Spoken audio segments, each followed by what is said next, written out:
आ जा। समझ में लगता है तो हेलो कर क्या लोग आएगा। कोई। अरे हम उसमें खोलो। हाँ तो बात करो।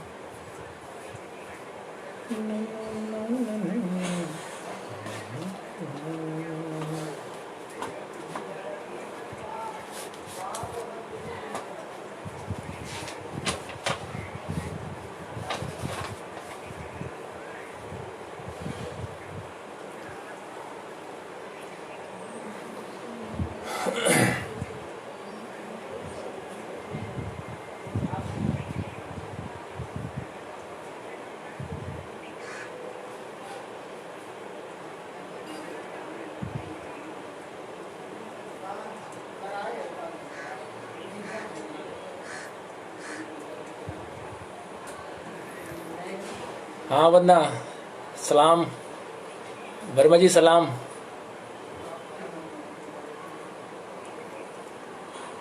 रंजीत वर्मा, सीमा आज़ाद, वंदना भगत, 3 लोग जुड़ गए हैं।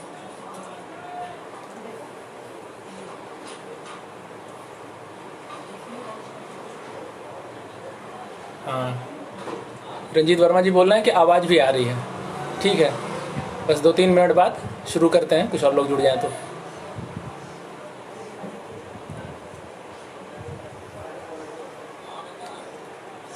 राजाराम चौधरी, विश्व विजय, सबका स्वागत है।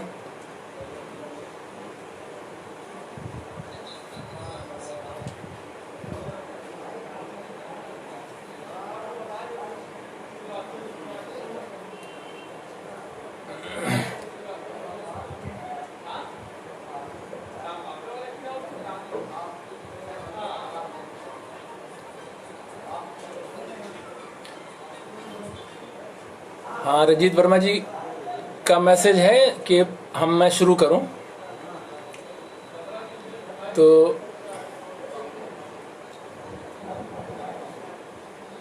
भगत सिंह छात्र मोर्चा भी जुड़ गया है।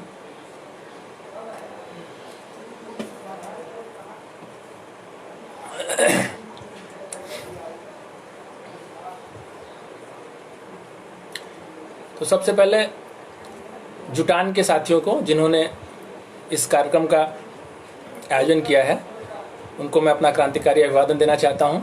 और इसके अलावा जो भी जुड़े हुए हैं इससे और जो भी मुझे सुन रहे हैं, उन सभी लोगों को मेरा क्रांतिकारी अभिवादन। दोस्तों, मैं थोड़ा सा अपना फॉर्मेट बता देता हूं कि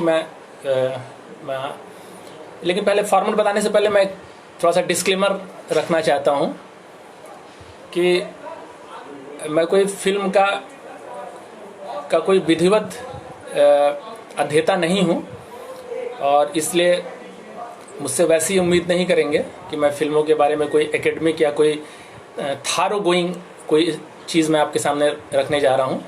मुझे फिल्मों का शौक़ है, और इलाहाबाद यूनिवर्सिटी में जब मैं पढ़ता था अपने ग्रेजुएशन में, तो यहाँ एक फ़िल्म सोसाइटी हुआ करती थी, तो उसका मैं पार्ट था। और यहाँ से एक सिनेमा की एक मैगज़ीन भी निकलती थी, वही फिल्म सोसाइटी निकालती थी, उसका नाम था इमेज। अब तो उस तरह की मैगज़ीन का ज़माना ही लग गया। तो वो इमेज मैगज़ीन में लगातार पढ़ता था, और उसी दौरान मैंने बहुत सारी जो वर्ल्ड क्लासिक मूवी हैं वो मैंने देखी। और बाद में जब इंटरनेट का ज़माना आया और ये टोरेंट वगैरह का ज़माना आया, तो एक तरीके से मैं उन सारी फिल्मों से दोबारा से गुजरा। तो इसलिए मेरा शौक़ है, दोस्तों के साथ बातचीत होती रहती है। चूँकि साहित्य का भी शौक़ है, इसलिए सिनेमा और जीवन के रिश्ते के बारे में चर्चा होती रहती है कि जीवन का यथार्थ और रचना का यथार्थ दोनों में किस तरह का डायलेक्टिकल रिलेशन है। तो एक चीज़ ये है। दूसरा डिस्क्लेमर है वो ये है कि चूँकि हम यहाँ पे नक्सलवाड़ी का फिल्मों पे प्रभाव इसका विषय है, हिंदी फिल्मों पे नहीं, तो इसलिए मैं कोशिश करूँगा कि हिंदी के अलावा भी जो भारतीय भाषाओं में फिल्में बनी हैं उसकी भी थोड़ी चर्चा हो। हालांकि मैं बहुत ज़्यादा भाषा के बैरियर के कारण बहुत जानकारी मुझे नहीं है, तो वहाँ मुझे उच्चारण में थोड़ी प्रॉब्लम होगी। तो जहाँ मुझे बहुत ज़रूरत लगेगा मैं आपको इंग्लिश का स्पेलिंग बता दूंगा, लेकिन उच्चारण में मुझे दिक्कत होगी, वो मेरी प्रॉब्लम है। तो ये दो चीज़ बोल के मैं आपको एक फॉर्मेट बता देता हूँ। देखिए, मैं ऐसे सोच रहा था कि चूँकि 1 घंटे का समय हम लोग के पास, तो 1 घंटे में भारतीय सिनेमा यानी हिंदी, विशेषकर हिंदी, क्योंकि हिंदी ही पे ज़्यादा बातें होंगी, और इसके अलावा जो रीजनल सिनेमा है उस पर नक्सलवाड़ी का क्या असर पड़ा है, ये ठीक तरीके से समझने के लिए इसको एक फ्रेम देना जरूरी है। क्योंकि ऐसा कभी नहीं होता है कि कोई एक मूवमेंट खाली 100% किसी एक साहित्य को या एक कला रूप को प्रभावित करता है, उसके साथ और सारी चीज़ें भी होती हैं। और सिनेमा सही अर्थों में ग्लोबल आर्ट है। जिस तरीके से इसका जन्म हुआ है, जिस तरीके से इसका विकास हुआ है, तो इस रूप में ये ग्लोबल आर्ट है। इसलिए कहीं भी कोई सिनेमा बनता है तो वो पृथ्वी के दूसरे कोने में जो सिनेमा के दर्शक हैं, जो सिनेमा के बनाने वाले हैं, उनको प्रभावित करता है। तो यदि हम इसको बिना कोई फ्रेम नहीं देंगे तो उतनी अच्छी बातचीत हम नहीं कर पाएंगे।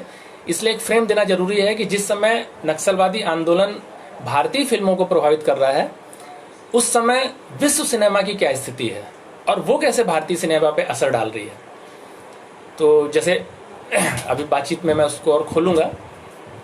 जैसे जब आप सतीश रे के बारे में बात करेंगे तो सतीश रे श्याम बेनेगल के साथ एक बातचीत में साफ साफ बोलते हैं कि मेरे ऊपर डी सिका और जीन रैना की जो फिल्म थी द सदर्न, उसका काफ़ी प्रभाव है। और आप कभी टाइम हो तो आप तीनों फिल्मों को साथ साथ देखेंगे। यदि डी सिका की बाइसिकल थीफ और द सदर्न और उसके बाद फिर पाथेर पांचाली, तो आपको वो चीज़ें पता चलेंगी। तो इसलिए भारतीय सिनेमा भी जो नक्सलवाड़ी के बाद आया, उस पर न सिर्फ नक्सलवाड़ी आंदोलन का असर था बल्कि वर्ल्ड सिनेमा का भी असर था। और वो जो बड़े बड़े नाम हैं जो भी आएंगे, श्याम बेनेगल, मृणाल सेन और अदूर गोपाल कृष्णन, जॉन अब्राहम, ये जो बड़े बड़े नाम थे, ये लोग पुणे फिल्म इंस्टीट्यूट के माध्यम से, फिल्म सोसाइटी के माध्यम से और अपने प्रयासों से भी वर्ल्ड सिनेमा से भी बहुत प्रभावित थे। तो इसलिए हम लोग को उसका भी एक फ्रेमवर्क 10-15 मिनट में देखना होगा। उसके पहले आज जो फिल्मों की स्थिति है उस पर हम थोड़ा सा चर्चा कर लें, तो इसको हम एक नया अर्थ दे पाएंगे। दोस्तों, हो सकता है कि आपने सुना हो, इस समय न्यूरो सिनेमा की एक चर्चा होती है। हो सकता है कहीं लेख वगैरह में यहाँ वहाँ से गुजरे होंगे। न्यूरो सिनेमा का मतलब होता है कि ऐसा सिनेमा जो आपका ब्रेन का अध्ययन करके और फिर बनाया जाता है। मतलब उसको हम यदि थोड़ा सा खोलें इस बात को, तो जैसे मार्क्स ने बोला था कि धर्म एक अफीम है, वैसे फिर बाद में जब ये एडोर्नो वगैरह आया तो उन्होंने जब कल्चरल इंडस्ट्री वगैरह की बात की, तो फिल्म भी इसी कल्चरल इंडस्ट्री का एक प्रोडक्ट है और फिल्में एक प्रोडक्ट की तरह बनती हैं। तो और जब भारत में आप देखेंगे, साउथ इंडियन फिल्मों के बारे में देखेंगे, अमिताभ बच्चन फिनोमेना के बारे में देखेंगे, तो ये कहा जा सकता है कि भारत में फिल्म भी एक अफीम है। और जिस तरीके से जनता दीवानी होती है, आप साउथ में जाएंगे देखेंगे कि 7 में से 5 या 6 मुख्यमंत्री फिल्मों से आए हैं साउथ में, विशेषकर तमिलनाडु में और आंध्रा में। तो आपको उसका पता चलेगा कि कितना असर है फिल्मों का। तो इतना असर है फिल्मों का, इसलिए हम लोग को फिल्मों को गंभीरता से लेना चाहिए। और आपको आश्चर्य होगा ये बात सुन के कि इस समय जो न्यूरो सिनेमा है, वो सिनेमा इसलिए नहीं बनाता है कि उसको कोई जीवन का यथार्थ दिखाना है या कुछ ऐसी स्टोरी दिखानी है जो कि जनता के लिए वो MRI के माध्यम से आपकी ब्रेन मैपिंग करता है। और ब्रेन मैपिंग करके आपका टाइम स्पान कितना है किसी चीज़ पे, आप कितना जो है हॉरर महसूस करते हैं, कितना जॉय महसूस करते हैं। यानी एक तरीके से फिल्म जो है वो मैनिपुलेटिंग आर्ट हो गई है और आपको पूरा 3 घंटे तक उसको मैनिपुलेट करना है, आपको कुर्सी पे बिठा के रखना है। इसलिए जितने बड़े बड़े कैमरून हैं और जो फॉक्स स्टूडियो है, ये जो बड़े बड़े स्टूडियो हैं, ये न्यूरो सिनेमा, न्यूरो मार्केटिंग और न्यूरो साइंटिस्ट के माध्यम से दर्शकों की ब्रेन मैपिंग करके उनके दिमाग को कैसे प्रभावित किया जाए कि वो लगातार सीट से चिपके रहें। और जाहिर सी बात है, यदि 3 घंटे सीट से चिपके रहेंगे तो पैसों की बारिश होगी और वो पैसा कमाएंगे। तो इसलिए फिल्म अब आर्ट नहीं बल्कि एक कमोडिटी है। उस कमोडिटी को बेचना है और हमको उसको कंज्यूम करना है। और कंज्यूम करके, जैसे हम बर्गर खा लेते हैं तो बर्गर खाने के बाद फिर बर्गर का कोई मतलब नहीं रहता है। वैसे आप 3 घंटे की फिल्म देखते हैं, ये जो हॉलीवुड की सब फिल्में हैं, स्पाइडरमैन और तमाम सारी, उसको आपने 3 घंटे कंज्यूम किया, कंज्यूम करने के बाद फिर उसकी कोई अहमियत नहीं रहती है। इस तरह की वो कमोडिटी बन गई है।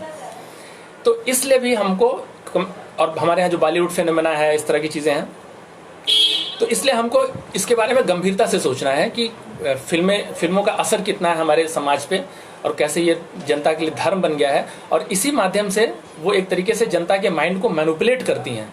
तो वो न्यूरो सिनेमा के माध्यम से हम लोग देख सकते हैं। दूसरा हम एक इस पे आते हैं कि जो हमारे यहाँ जो पैरेलल सिनेमा बनाने वाले लोग हैं, यदि हम उनकी बात करें, उस पर हम और भी डिटेल में आएंगे।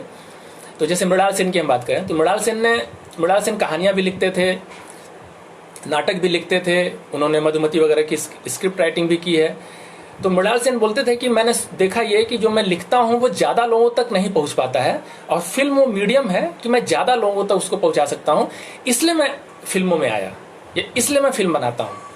यानी जो न्यूरो सिनेमा का कॉन्सेप्ट है कि ज़्यादा से ज़्यादा जनता को मैनिपुलेट करके अपनी कम्युनिटी बेचना और उससे पैसा कमाना, ठीक उसी का रिवर्स है ये, कि हम जो जनता के उपयोग की चीज़ें हैं, जो जनता के उसकी चीज़ें हैं, उसको हम ज़्यादा से ज़्यादा लोगों को देना चाहते हैं, इसलिए हम फिल्म बनाते हैं। तो ये 2 पोल है एक तरीके से। मृणाल सेन और भी बहुत सारे डायरेक्टर हैं। सेनेगल के उस्मान सेम्बेन हैं, बहुत प्रसिद्ध डायरेक्टर हैं। वो बेसिकली उपन्यासकार हैं, उन्होंने बहुत उपन्यास लिखा, लेकिन उन्होंने देखा कि उपन्यास पे यदि हम फिल्म बनाएंगे तो 1000 गुना ज़्यादा लोगों तक पहुँचेगी। तो उन्होंने फिर उपन्यास लिखना छोड़ के और अपने ही उपन्यासों पर फिल्में बनाना शुरू किया। उनके बहुत सारे उपन्यास हैं, जाला है, उस पर एक फिल्म भी है, वो अभी हम लोग चर्चा करेंगे। तो एक ये फ्रेम है। दूसरी इंपॉर्टेंट बात है कि नक्सलवाड़ी आंदोलन ने किया क्या। यदि हम बोलते हैं कि नक्सलवाड़ी आंदोलन का फिल्म पे प्रभाव या कला पे प्रभाव, जैसे हम लोग कल भी देख रहे थे, तुषार कांति जी को सुन रहे थे और लोगों को सुन रहे थे, कौशल किशोर जी को सुन रहे थे, तो साहित्य पे उन्होंने प्रभाव बताया था। तो कहीं ऐसा तो नक्सलवाड़ी के किसी नेता ने ये तो नहीं लिखा, चारू मजूमदार ने, कि ऐसी फिल्में बननी चाहिए, वैसी फिल्में बननी चाहिए, न कोई जनता ने बोला कि ऐसी फिल्में बननी चाहिए। नक्सलवाड़ी या इस तरह के जितने जो भी आंदोलन है, सांस्कृतिक क्रांति है, फ्रेंच का स्टूडेंट मूवमेंट है, 1917 की क्रांति है, वो जो कला पे, फिल्मों पे असर डालते हैं, वो असर बहुत इनडायरेक्ट होता है। मतलब आप ये समझिए कि यदि हम नक्सलवाड़ी आंदोलन को समअप करें, तो नक्सलवाड़ी आंदोलन का समअप क्या था कि राष्ट्र मुक्ति चाहते हैं, देश आज़ादी चाहते हैं, और जनता क्रांति चाहती है। ये 3 शब्दों में हम उसको समअप कर सकते हैं उस चीज़ को। तो नक्सलवाड़ी आंदोलन ने हिंदुस्तान में ये किया कि जितना बना बनाया ढांचा था, विशेषकर हम फिल्मों की बात कर रहे हैं, तो सोचने का जो ढांचा था उसको ध्वस्त कर दिया। यानी नक्सलवाड़ी आंदोलन जब सत्ता पे गोलियां चला रहा था, सत्ता पे हमला कर रहा था, तो हमारे दिमाग में जो मेंटल कंस्ट्रक्ट था चीज़ों का, उस पर भी गोलियां चल रही थी, वो भी धराशायी हो रहा था।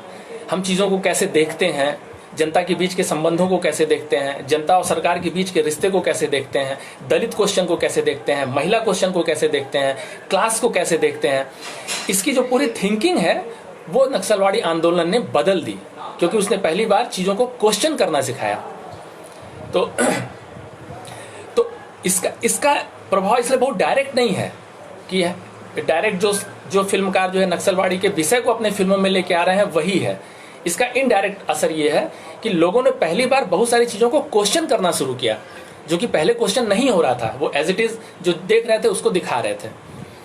तो एक चीज़ ये हमको समझनी होगी, और इसे हम जब फिल्मों पे चर्चा करेंगे तो उस पर ये चीज़ें खुल के आएंगी, ये सारी चीज़ें।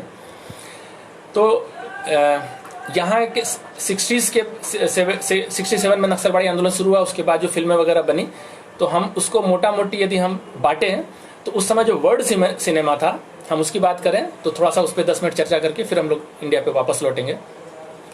तो यहाँ के जो भी डायरेक्टर थे बड़े बड़े, श्याम बेनेगल का नाम लीजिए, मृणाल सेन, सत्यजीत रे, गोविंद निहलानी, ये सब लोग जो है फ्रेंच न्यू वेव सिनेमा से बहुत प्रभावित थे।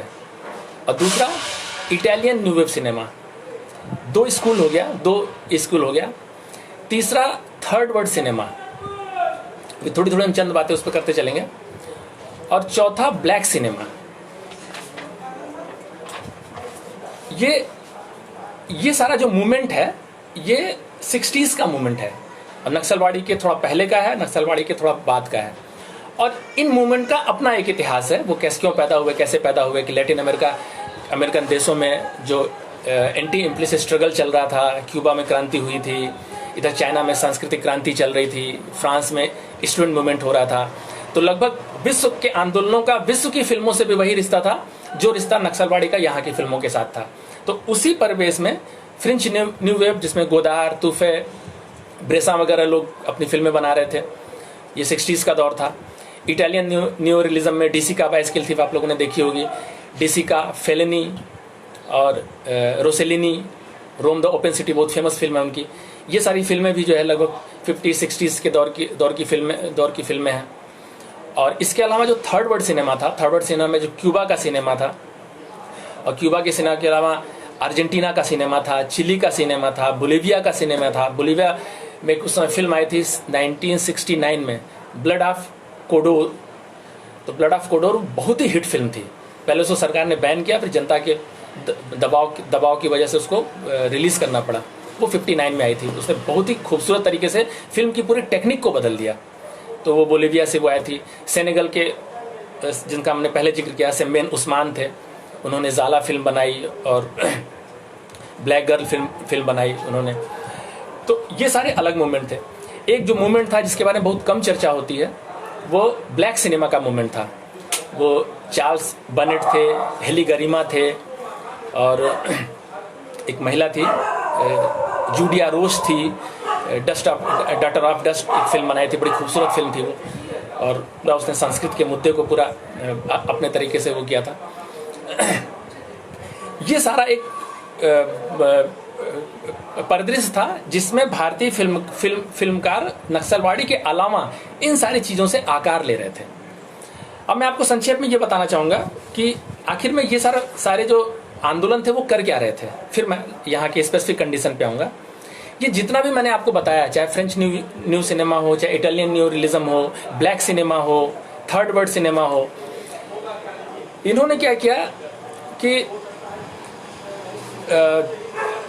जैसे मैं थर्ड वर्ल्ड सिनेमा के बारे में आपको बताऊं, तो थर्ड वर्ल्ड सिनेमा में उस समय जो थर्ड वर्ल्ड सिनेमा ज़्यादा कॉन्शियस तरीके से इस चीज़ को ले आया, और उन्होंने 2-3 डॉक्यूमेंट जारी किए उस समय। और ये सब वही 59, 60, 61, 62 और 70 तक की बात है। जैसे एक डॉक्यूमेंट उन्होंने लाया, एस्थेटिक ऑफ हंगर, जो ग्लाबर रोचा, ब्राजील के बहुत फेमस फिल्मकार हैं, जिन्होंने फेमस फिल्म बनाई थी ब्लैक गॉड व्हाइट डेविल। वो आप नाम से समझ सकते हैं कि ब्लैक गॉड व्हाइट डेविल का क्या फिल्म में क्या होगा। तो एस्थेटिक्स ऑफ हंगर उन्होंने लिखा कि हम थर्ड वर्ल्ड में जो हमारा एस्थेटिक्स होगा वो क्या होगा। और जूलिया गार्सिया स्पिनोजा, ये क्यूबा के थे, तो इन्होंने लिखा फॉर एन इम्परफेक्ट सिनेमा। तो जैसे हॉलीवुड वगैरह की जो सिनेमा थी, या उस समय का जो मेन स्ट्रीम सिनेमा थी, वो एक परफेक्ट सिनेमा माना जाता था। मतलब उसकी शुरुआत होगी, उसका मिडिल होगा, उसका एंड होगा, और light, camera, costume, set design एक परफेक्ट होगा। तो आप लोग, बहुत सारे लोग जो जुड़े हुए हैं वो जानते ही हैं कि साहित्य में परफेक्शन जैसी कोई चीज़ नहीं होती है, और यदि साहित्य में आप परफेक्शन की डिमांड करते हैं तो ये साहित्य के अगेंस्ट जाता है, साहित्य की स्पिरिट के अगेंस्ट जाता है, वो साहित्य को किल करता है परफेक्शन। तो उसी कॉन्सेप्ट से, बहुत ज़्यादा समय यहाँ नहीं है उसको ज़्यादा खोलने का, तो उन्होंने एक डॉक्यूमेंट जारी किया 69 में, फॉर एन इम्परफेक्ट सिनेमा। फिर जिस फिल्म का मैंने नाम लिया था ब्लड ऑफ कोंडोर, उसके जो डायरेक्टर थे उन्होंने लिखा problem of form and content in revolutionary cinema. तो उन्होंने इसमें बहुत महत्वपूर्ण बताया कि हमारा काम सिर्फ फिल्में बनाना नहीं है, हमारा काम फिल्मों को डिस्ट्रीब्यूट करना है, और जिसके लिए हम फिल्म बना रहे हैं उस तक पहुंचाना है। और उन्होंने साफ साफ बोला कि ये हमारे लिए रिवोल्यूशनरी वेपन है, फिल्म हमारे लिए रिवोल्यूशनरी वेपन है, क्योंकि इतिहास में अब तक इससे बढ़िया मीडियम जनता तक पहुंचने का नहीं मिला है अब तक। इससे पहले जो भी मीडियम थे, चाहे वो गाने का हो, चाहे वो साहित्य का हो, चाहे वो कविता का हो, चाहे कहानी का हो, वो भी इम्पोर्टेंट वेपन है, लेकिन फिल्म सबसे बड़ा वेपन है। तो इस वेपन को हम बना के छोड़ नहीं सकते हैं। यदि आपने जनता के लिए फिल्म बनाई है तो जनता के पास जानी चाहिए और जनता का फीडबैक लेना चाहिए आपको। और आपको आश्चर्य होगा, मैं याद आ गया, मैं बता दूं, उन्होंने जो फिल्म बनाई ब्लड ऑफ कोंडोर, तो जब वो खुद ही जनता को दिखाने ले जाते थे तो जनता उस पर कमेंट करती थी। तो वो बहुत फ्लैशबैक में फिल्म थी और जनता को कभी समझ नहीं आता था। तो जनता के फीडबैक के आधार पर उन्होंने उस फिल्म को दोबारा से बनाया, और अभी आप यूट्यूब पे जाएंगे और ब्लड ऑफ कॉन्डोर यदि आपको मिलेगी तो वो रीमेक, दोबारा बनी हुई फिल्म है, वो जनता की फीडबैक से। तो उन्होंने पूरा ये बताया कि हमारा काम प्रोडक्शन और डिस्ट्रीब्यूशन, ये दोनों हमारा काम है, और डिस्ट्रीब्यूशन के बाद जो फीडबैक आता है उसको लेके आपको फिर उस हथियार को और मांझना होगा। तो ये उन्होंने लिखा। फिर जो मशहूर डॉक्यूमेंट उस समय आया थर्ड वर्ल्ड सिनेमा का, टुवर्ड्स थर्ड सिनेमा, तो उन्होंने पहला सिनेमा मेन स्ट्रीम सिनेमा हो गया, दूसरा सिनेमा जो फ्रेंच न्यू सिनेमा था, इटालियन न्यू रिलीज सिनेमा था, इसको दूसरा सिनेमा माना कि मतलब ठीक है, फ्रेंच न्यू सिनेमा में गोदार और तुफे और ये सारे लोग जो है ब्रेसा वगैरह रियलिटी को अच्छे से दिखाते हैं। इटालियन न्यू रियलिज्म में डिसिका की फिल्म, फेलिनी की फिल्म, रोसेलिनी की फिल्म रियलिटी को अच्छे से दिखाती हैं, लेकिन सवाल उसे बदलने का है, जो मार्क्स ने बोला था। तो ये इनका मैनिफेस्टो इस पे केंद्रित करता था कि फिल्मों का काम रियलिटी को दिखाना ही नहीं, बल्कि उस रियलिटी को बदलना भी है। ये इसका जिस्ट है इस मैनिफेस्टो का। ये मैनिफेस्टो 69 में आ गया था, और ये मैनिफेस्टो जो अर्जेंटीना के दो फिल्मकारों ने लिखा था, फर्नांडो सोलनास और ऑक्टिवियो गेटिनो, इन्होंने उसी दौरान 68 में एक फिल्म बनाई थी, द आवर ऑफ फर्नेस। और आप जब आनंद पटवर्धन तक आएंगे हम लोग तो देखेंगे आनंद पटवर्धन की जो फिल्में हैं डॉक्यूमेंट्री सेक्शन में, वो लैटिन अमेरिका की फिल्मों से ज्यादा प्रभावित हैं, जिसको हम एजिट प्रॉप फिल्म बनते हैं, एजिटेशन और प्रोपेगेंडा, जहां पे रियलिटी भी होती है और रियलिटी को चेंज करने का फोर्स भी होता है। तो आनंद पटवर्धन की फिल्मों में मिलेगा, उस पर हम लोग आएंगे। उस फिल्म की शुरुआती होती है जब कैप्शन आता है, जब क्रांतिकारी को पकड़ता है पुलिस और उससे पूछता है कि नाम क्या है, तो ड्रम संगीत बैकग्राउंड में बजता है, बोलता है victim, surname organization, occupation revolution, और ड्रम संगीत बजता रहता है। तो आप थोड़ा अंदाजा लगा सकते हैं कि किस तरह की फिल्में होंगी। और ये तो ये सारी फिल्मों और इन सारी की जानकारी हमारे यहाँ के बाद की जो फिल्म नक्सलवाड़ी के बाद के फिल्मकार आए उनको थी। यानी वो सिर्फ नक्सलवाड़ी से ही नहीं जुड़े हुए थे, बल्कि इस वर्ल्ड सिनेमा के, इस वर्ल्ड कल्चर से भी जुड़े हुए थे। और इसी डॉक्यूमेंट में, जिसका टुवर्ड्स थर्ड सिनेमा है, जो सोलोनास हैं जिन्होंने द आवर ऑफ फर्नेस बनाई है, उन्होंने साफ साफ लिखा कि watching film is a political act. यानी फिल्म बनाना भी एक पॉलिटिकल एक्ट है और फिल्म देखना भी एक पॉलिटिकल एक्ट है। और आप समझिए वो किस परिस्थिति में लिखा गया था और किस परिस्थिति में यह आया था कि उस समय बोलीविया में उनकी फिल्में बैन कर दी जाती थी। तो वो गुरिल्ला माध्यम से फिल्म बनाते भी थे और गुरिल्ला माध्यम से फिल्म दिखाते भी थे। और कई बार गांव में गए हैं, सीक्रेटली रात में दिखा रहे हैं, और अचानक से गांव का सामने ने पुलिस को बोल दिया, पुलिस आ गई, उन्होंने सबको घेर लिया, कई लोग मारे भी गए, कई लोग पकड़े भी गए, और फिल्म वहां से भाग गई। तो इसलिए वहां पे फिल्म कोई देखने आता था तो यूं ही नहीं चला आता था और सिर्फ कि हमको सिर्फ मनोरंजन करना है। वो जब आता था तो ये जान के आता था कि इसमें खतरा है। यानी फिल्म देखना भी पॉलिटिकल एक्ट था उस समय। और जब इस तरह की फिल्में बनेंगी तो वास्तव में फिल्म देखना भी पॉलिटिकल एक्ट होगा। और यदि इस तरह की फिल्में नहीं बनेंगी तो फिर जाहिर सी बात है कि फिल्में भी देखना भी उसी तरह का पैसिव मनोरंजन टाइप का होगा। तो मैं कहना ही चाह रहा हूं कि ये जो वर्ल्ड सिनेमा था, हाँ, और दूसरा ब्लैक सिनेमा में हेली गरिमा का नाम आता है, चार्ल्स बेनेट का नाम आता है। हेली गरिमा की बहुत शानदार फिल्म 1975 में आई थी, संकोफा, और इथियोपिया के बैकग्राउंड पे वो फिल्म थी। तो उन्होंने बोला कि हमको फ्यूचर में जाने के लिए पास्ट में जाना होगा, और पास्ट में जाके हमको एसेंस लेना होगा, फिर हमको फ्यूचर में जाना होगा। तो ये सारी फिल्मों के साथ ये लोग अटैच थे, जिसके जो एक बैकग्राउंड था। और उसके बाद ये नक्सलवाड़ी आंदोलन आया तो फिर वो उससे भी जुड़ गए।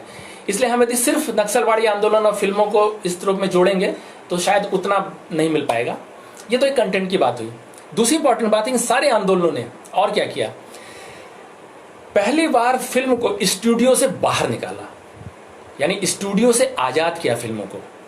इससे पहले जो फिल्में बनती थी वो स्टूडियो में बनती थी, और आपको गांव का भी मतलब प्रगतिशील फिल्में भी बनती थी तो स्टूडियो में बनती हैं। जैसे आप भारतीय संदर्भ में देखें, नीचा नगर, माटी के लाल, अछूत कन्या, बंदनी, 2 बीघा जमीन, ये जितनी प्रगतिशील फिल्में हैं, ये फिल्में स्टूडियो में बनी हैं। मतलब उन्होंने गांव का दृश्य है तो गांव को स्टूडियो में बना लिया। नीचा नगर में मजदूरों की बस्ती है या पूंजीपति का बड़ा सा घर है तो स्टूडियो के अंदर ही बना लिया। तो और जो स्टार वो कास्ट करते थे वो भी ज्यादा परिचित चेहरे होते थे, स्टार होते थे, हीरो होते थे। तो इस आंदोलनों ने पहली बार फिल्मों को स्टूडियो से बाहर खींच के लाया, यानी आउटडोर शूटिंग। और बंगला में हम जब आएंगे तो पाथिर पंचाली जो है वो पहली फिल्म थी जो स्टूडियो के बाहर शूट की गई थी। और सतीश रे को बहुत दिक्कत हुई, कोई कैमरामैन तैयार ही नहीं था उनकी फिल्म को शूट करने के लिए। तब एक सुब्रत नाम था शायद उनके कैमरामैन का, जिन्होंने उनकी बाद की कई फिल्मों को कैमरा वर्क किया है। तो उन्होंने कभी कोई फिल्म शूट नहीं की थी, वो तैयार हुए। जितने उस समय के स्थापित कैमरामैन थे वो हंसी उड़ाते थे कि अरे ऐसा कैसे हो सकता है, स्टूडियो में से आप बाहर कैसे शूट करेंगे। और सतीश राय पूरी यूनिट लेके और बंगाल के गांव में चले गए, वहां पे उन्होंने पाथिर पंचाली को शूट किया। एक चीज है। दूसरी चीज इंपॉर्टेंट बात यह भी है कि जो टेक्नोलॉजी में परिवर्तन आता है वो भी इस चीज को संभव बनाता है। जैसे 60s के पहले जो कैमरा थे बड़े बड़े कैमरा हुआ करते थे, लेकिन 60s के बाद जो कैमरा है वो थोड़े छोटे हो गए। और 60s के बाद 70s के बाद तो हैंडी कैम मतलब है, आप कैमरा लेके कहीं निकल सकते हैं चारों तरफ। तो उससे भी आसान हो गया कि अब आप जो है जीवन को कृत्रिम तरीके से स्टूडियो में क्रिएट करने की बजाय आप जिस जीवन का फिल्म लेना चाहते हैं आप सीधे वहां जा सकते हैं। तो इसलिए ये सारे परिवर्तन है। इसलिए आप देखेंगे कि 60s के बाद जिस पैरेलल सिनेमा की हम बात करते हैं उसको आप देखेंगे तो कंटेंट को आप छोड़ दीजिए तो आपको उस फिल्मों में बहुत फ्रेशनेस नजर आएगी। रियल लोकेशन की शूटिंग है, एकदम नए कलाकार हैं, मिनिमलिस्ट अप्रोच है। मिनिमलिस्ट अप्रोच का मतलब क्या हुआ कि कम से कम चीजों में फिल्म बनाना, ज्यादा तामझाम मत करना, और वहीं पे आपकी टेस्टिंग भी होती है। जैसे मुझे याद आ गया कि एक बार श्याम बेनेगल ने अपने एक इंटरव्यू में बोला कि माइकल जैक्सन जब डांस करता है तो आप यदि लाइट और म्यूजिक ऑफ कर दीजिए, लाइट ऑफ कर दिए, म्यूजिक ऑफ कर दिए, तो आपको कैसा लगेगा माइकल जैक्सन का डांस। तो श्याम बेनेगल ने खुद ही बोला कि मुझे तो वो मतलब बंदर जैसा कूदता है, उछलता कूदता है बंदर, उस तरीके का लगेगा। तो वहां हो क्या रहा है कि डांस पे टेक्नोलॉजी हावी है, लाइटिंग, एडिटिंग। जब एडिटिंग का भी बड़ा बहुत मिसयूज करते हैं मैनिपुलेट करने के लिए, मतलब 1 सेकेंड 1.25 सेकेंड का टाइम होता है कट का आजकल, मतलब आप पलक झपका नहीं सकते हैं, cut cut cut cut cut cut cut cut. और कोई 1 मिनट का गाना है तो पता लगेगा कि 60 सेकेंड में 60 कट होंगे, तो आप जो है कंसंट्रेट ही नहीं कर पाएंगे। तो इन सारी चीजों से पहली बार सिनेमा को अलग ले आया 60s के बाद से। तो ये कंटेंट के अलावा ये बात मैं बोल रहा हूँ। तो इस तरीके से आप देखेंगे तो जिस सिनेमा की हम बात कर रहे हैं उसका नक्सलबाड़ी पे प्रभाव, वो नक्सलबाड़ी का प्रभाव तो जबरदस्त था ही था, इसके अलावा इस वर्ल्ड सिनेमा का प्रभाव था। और उसका आपको डिटेल में जानना होगा तो वर्ल्ड सिनेमा कैसे कैसे, French new wave cinema, Italian new wave cinema और थर्ड वर्ल्ड सिनेमा, क्यूबा का सिनेमा तो बेहतरीन है, जिसके बारे में कम चर्चा होती है। अब मैं लगे हाथ आपको ये बता दूं कि पुणे फिल्म इंस्टीट्यूट वगैरह में जो पढ़ाई होती है उसमें ज़्यादातर वहाँ पे यूरोपियन सेंट्रिक है। तो वहाँ पे ज़्यादातर इटालियन फिल्मों के बारे में, फ्रेंच न्यू वेव के बारे में, अमेरिकन फिल्मों के बारे में, उनके बारे में ज़्यादा पढ़ाया जाता है। और मेरी कई बार जो नए फिल्मकार हैं उनके साथ उनका इंटरव्यू वगैरह मैं देखता हूँ, किसी से बात भी होती है, तो ज़्यादातर यूरोपियन फिल्मों की ही बात करते हैं। क्यूबा की फिल्म के बारे में, सेनेगल की फिल्म के बारे में, अफ्रीका की फिल्मों के बारे में, लैटिन अमेरिका की फिल्मों के बारे में, जो पैरेलल सिनेमा है उसकी मैं बात कर रहा हूँ, उनकी जानकारी उनको बहुत कम होती है या उसको इग्नोर करते हैं ये सारे फिल्म संस्थान वगैरह भी।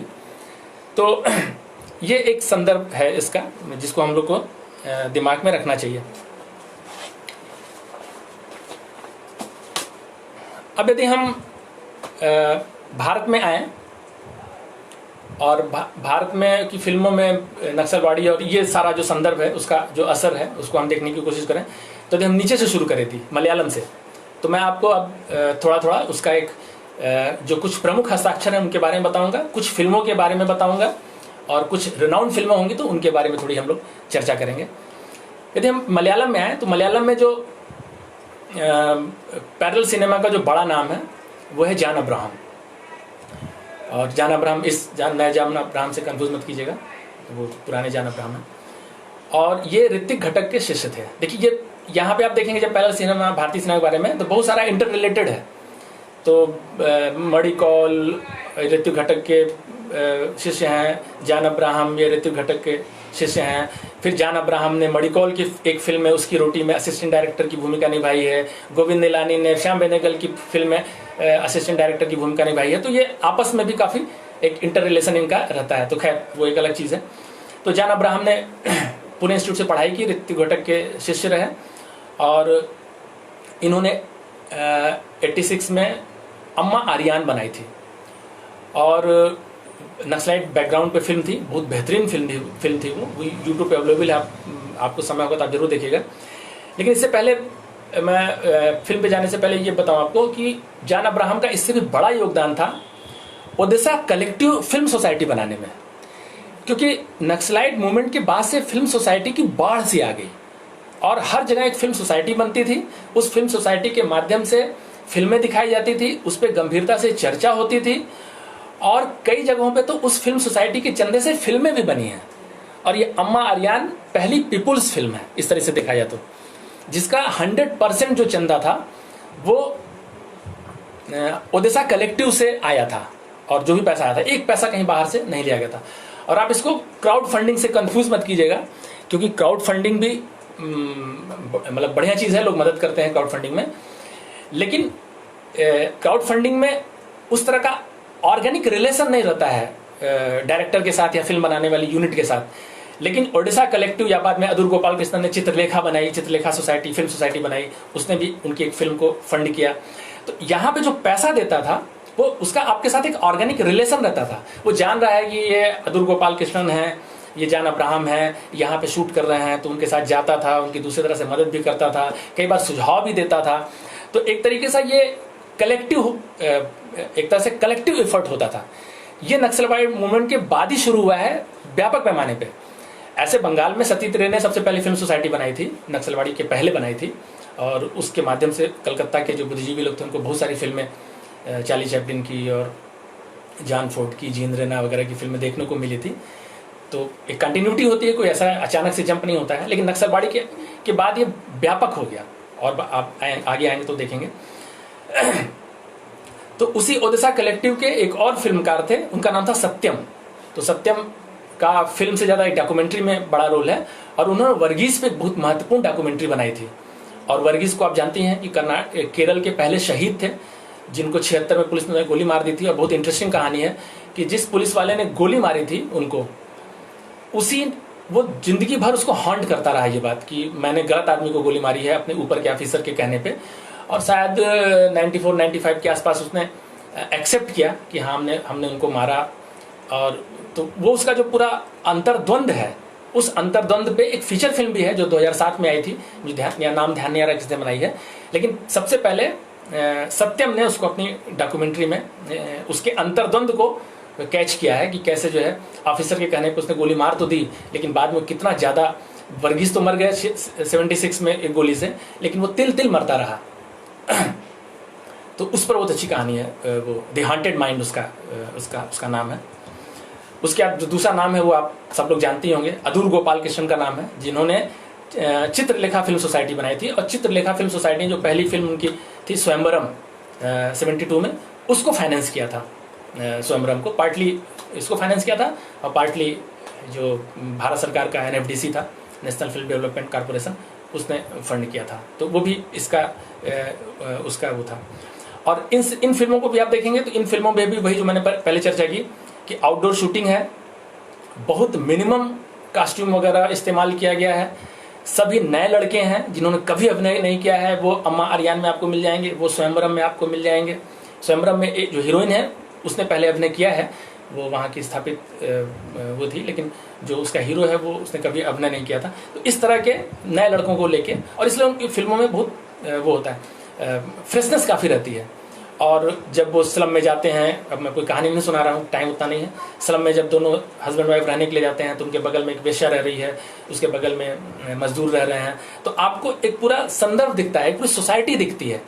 मेन स्ट्रीम सिनेमा में क्या होता है कि जो हीरो होता है कैमरा हमेशा उसी पे फोकस रहता है, इसलिए थर्ड वर्ल्ड सिनेमा ने क्लोजअप का बहिष्कार कर दिया एक तरीके से, और एक दूसरे अति पे चले गए कि हम क्लोजअप लेंगे ही नहीं। तो इसलिए जो पैरेलल सिनेमा है उसने क्या किया कि उसको उसकी सोशल कल्चरल जो फ्रेमवर्क है उसमें सिचुएट किया, और कैमरा न सिर्फ आप पे फोकस है बल्कि आपके आसपास की जो परिस्थितियां हैं उसको भी दिखा रहा है, ताकि आपकी आइडेंटिटी पता चले कि आप कहाँ रहते हैं, क्या आपका कल्चर है, क्या आपका समाज है। आज आप हॉलीवुड बॉलीवुड की मेन स्ट्रीम फिल्मों को देखिए तो पूरा फोकस सलमान खान और जो हीरो होगा जो उस पर रहता है, वो उनकी आइडेंटिटी क्या है, वो कहाँ से पैसा कमाते हैं और क्या उनका कल्चरल रूट्स हैं, इसके बारे में ना कोई जानकारी होती है, ना उसको देने की कोई ज़रूरत होती है, क्योंकि वो एक प्रोडक्ट होता है उसके बारे में। इसलिए हम उसको, बहुत सारे लोग फिल्म को मानते ही नहीं है। वो फिल्म इंडस्ट्री है, वो तो इंडस्ट्री से तो पैकेट्स ही मिलते हैं, कला तो उससे निकलती नहीं। तीसरा महत्वपूर्ण नाम है जी अरविंदम का, और इन्होंने बहुत सारी फिल्में बनाई, और उन्होंने 74 में उत्तरायण बनाई थी। उसमें उन्होंने, वो राम और सीता की ट्रेडिशनल कहानी पे फिल्म है, उसमें उन्होंने राम की जगह एक ट्राइबल कैरेक्टर को हीरो बनाया जो ओरिजिनली ट्राइबल था, और ट्राइबल को राम बनाने के नाते उन पे काफ़ी हमले हुए और कई जगह उनकी फिल्मों को रोक दिया गया। तो आप देखिए कैसे ट्रेडिशनल जो धारा है उससे रप्चर है ये सारी चीज़ें, कि मतलब कोई मेन स्ट्रीम फिल्म का सोच भी नहीं सकता, लेकिन जी अरविंदम ने एक ट्राइबल को, जो पहली बार अभिनय कर रहा था, उसने उसको राम का कैरेक्टर दिया। तो जो उस समय के जो भक्त लोग थे वो नाराज हो गए कि राम का कैरेक्टर एक ट्राइबल कैसे कर सकता है, वो तो आर्य रूट्स के थे और क्या थे वो थे। तो जी अरविंदम को काफ़ी झेलना पड़ा। फिर उसके बाद 2-3 साल बाद उनकी बहुत ही बेहतरीन फिल्म आई कुमाटी यूट्यूब पे है, और मैं आपको चाहूँगा कि आप नोट कर लीजिए, आप इसको जरूर देखिएगा। कुमाटी एक लोक फॉर्म है वहाँ का, जिसमें एक मैजिशियन आता है, और मैजिशियन बच्चों को इकट्ठा करता है और बच्चे जो चाहते हैं उनको वो बना देता है, और वो पक्षी बन के, बकरी बन के, सांप बन के, चिड़िया बन के वो अपना 1 घंटे खूब मस्ती करते हैं और फिर वापस उनको बच्चा बना देता है। इसी प्रक्रिया में एक बच्चा कुत्ता बन के कहीं छुप जाता है, और वो जो जादूगर होता है, कुमाटी उसको बोलते हैं, वो चला जाता है। अब वो साल भर बाद आएगा, तो अब साल भर बाद आएगा तो ये साल भर तो कुत्ता ही रहेगा।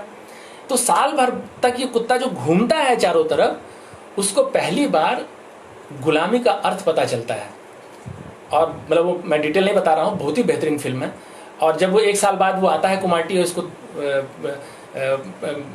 बच्चा दोबारा से बनाता है, तो बच्चा पहला काम क्या करता है, अपने घर में जाके तोते को आज़ाद कर देता है, क्योंकि कुत्ता बन के अब उसको पता चल गया था कि गुलामी क्या होती है, तो अपने तोते को आज़ाद कर देता है। बहुत ही बेहतरीन फिल्म है, उसके बहुत सारे लेयर हैं और बहुअर्थी फिल्म है, इसलिए यहाँ पे उसकी चर्चा करना वो है। तो ये सारी चीज़ें जो है, वो जो वर्ल्ड सिनेमा का प्रभाव था और जो नक्सलाइट मूवमेंट का प्रभाव था, चीज़ों को क्वेश्चन करना और जो कन्वेंशन है उसको ब्रेक करना, तोड़ने होंगे मठ और गढ़ सब। तो जो मठ और गढ़ हैं हमारे दिमाग के, जो सोशल और कल्चरल, उसको ब्रेक करती है ये सारी फिल्में, जिन फिल्मों को मैं नाम ले रहा हूँ। अब इसमें सीधे कहीं नक्सलाइट की बात नहीं है, लेकिन वो नक्सलाइट मूवमेंट की जो सेंसिबिलिटी थी, नक्सलाइट मूवमेंट की जो आइडियोलॉजी थी, वो इन फिल्मों को गाइड कर रही है।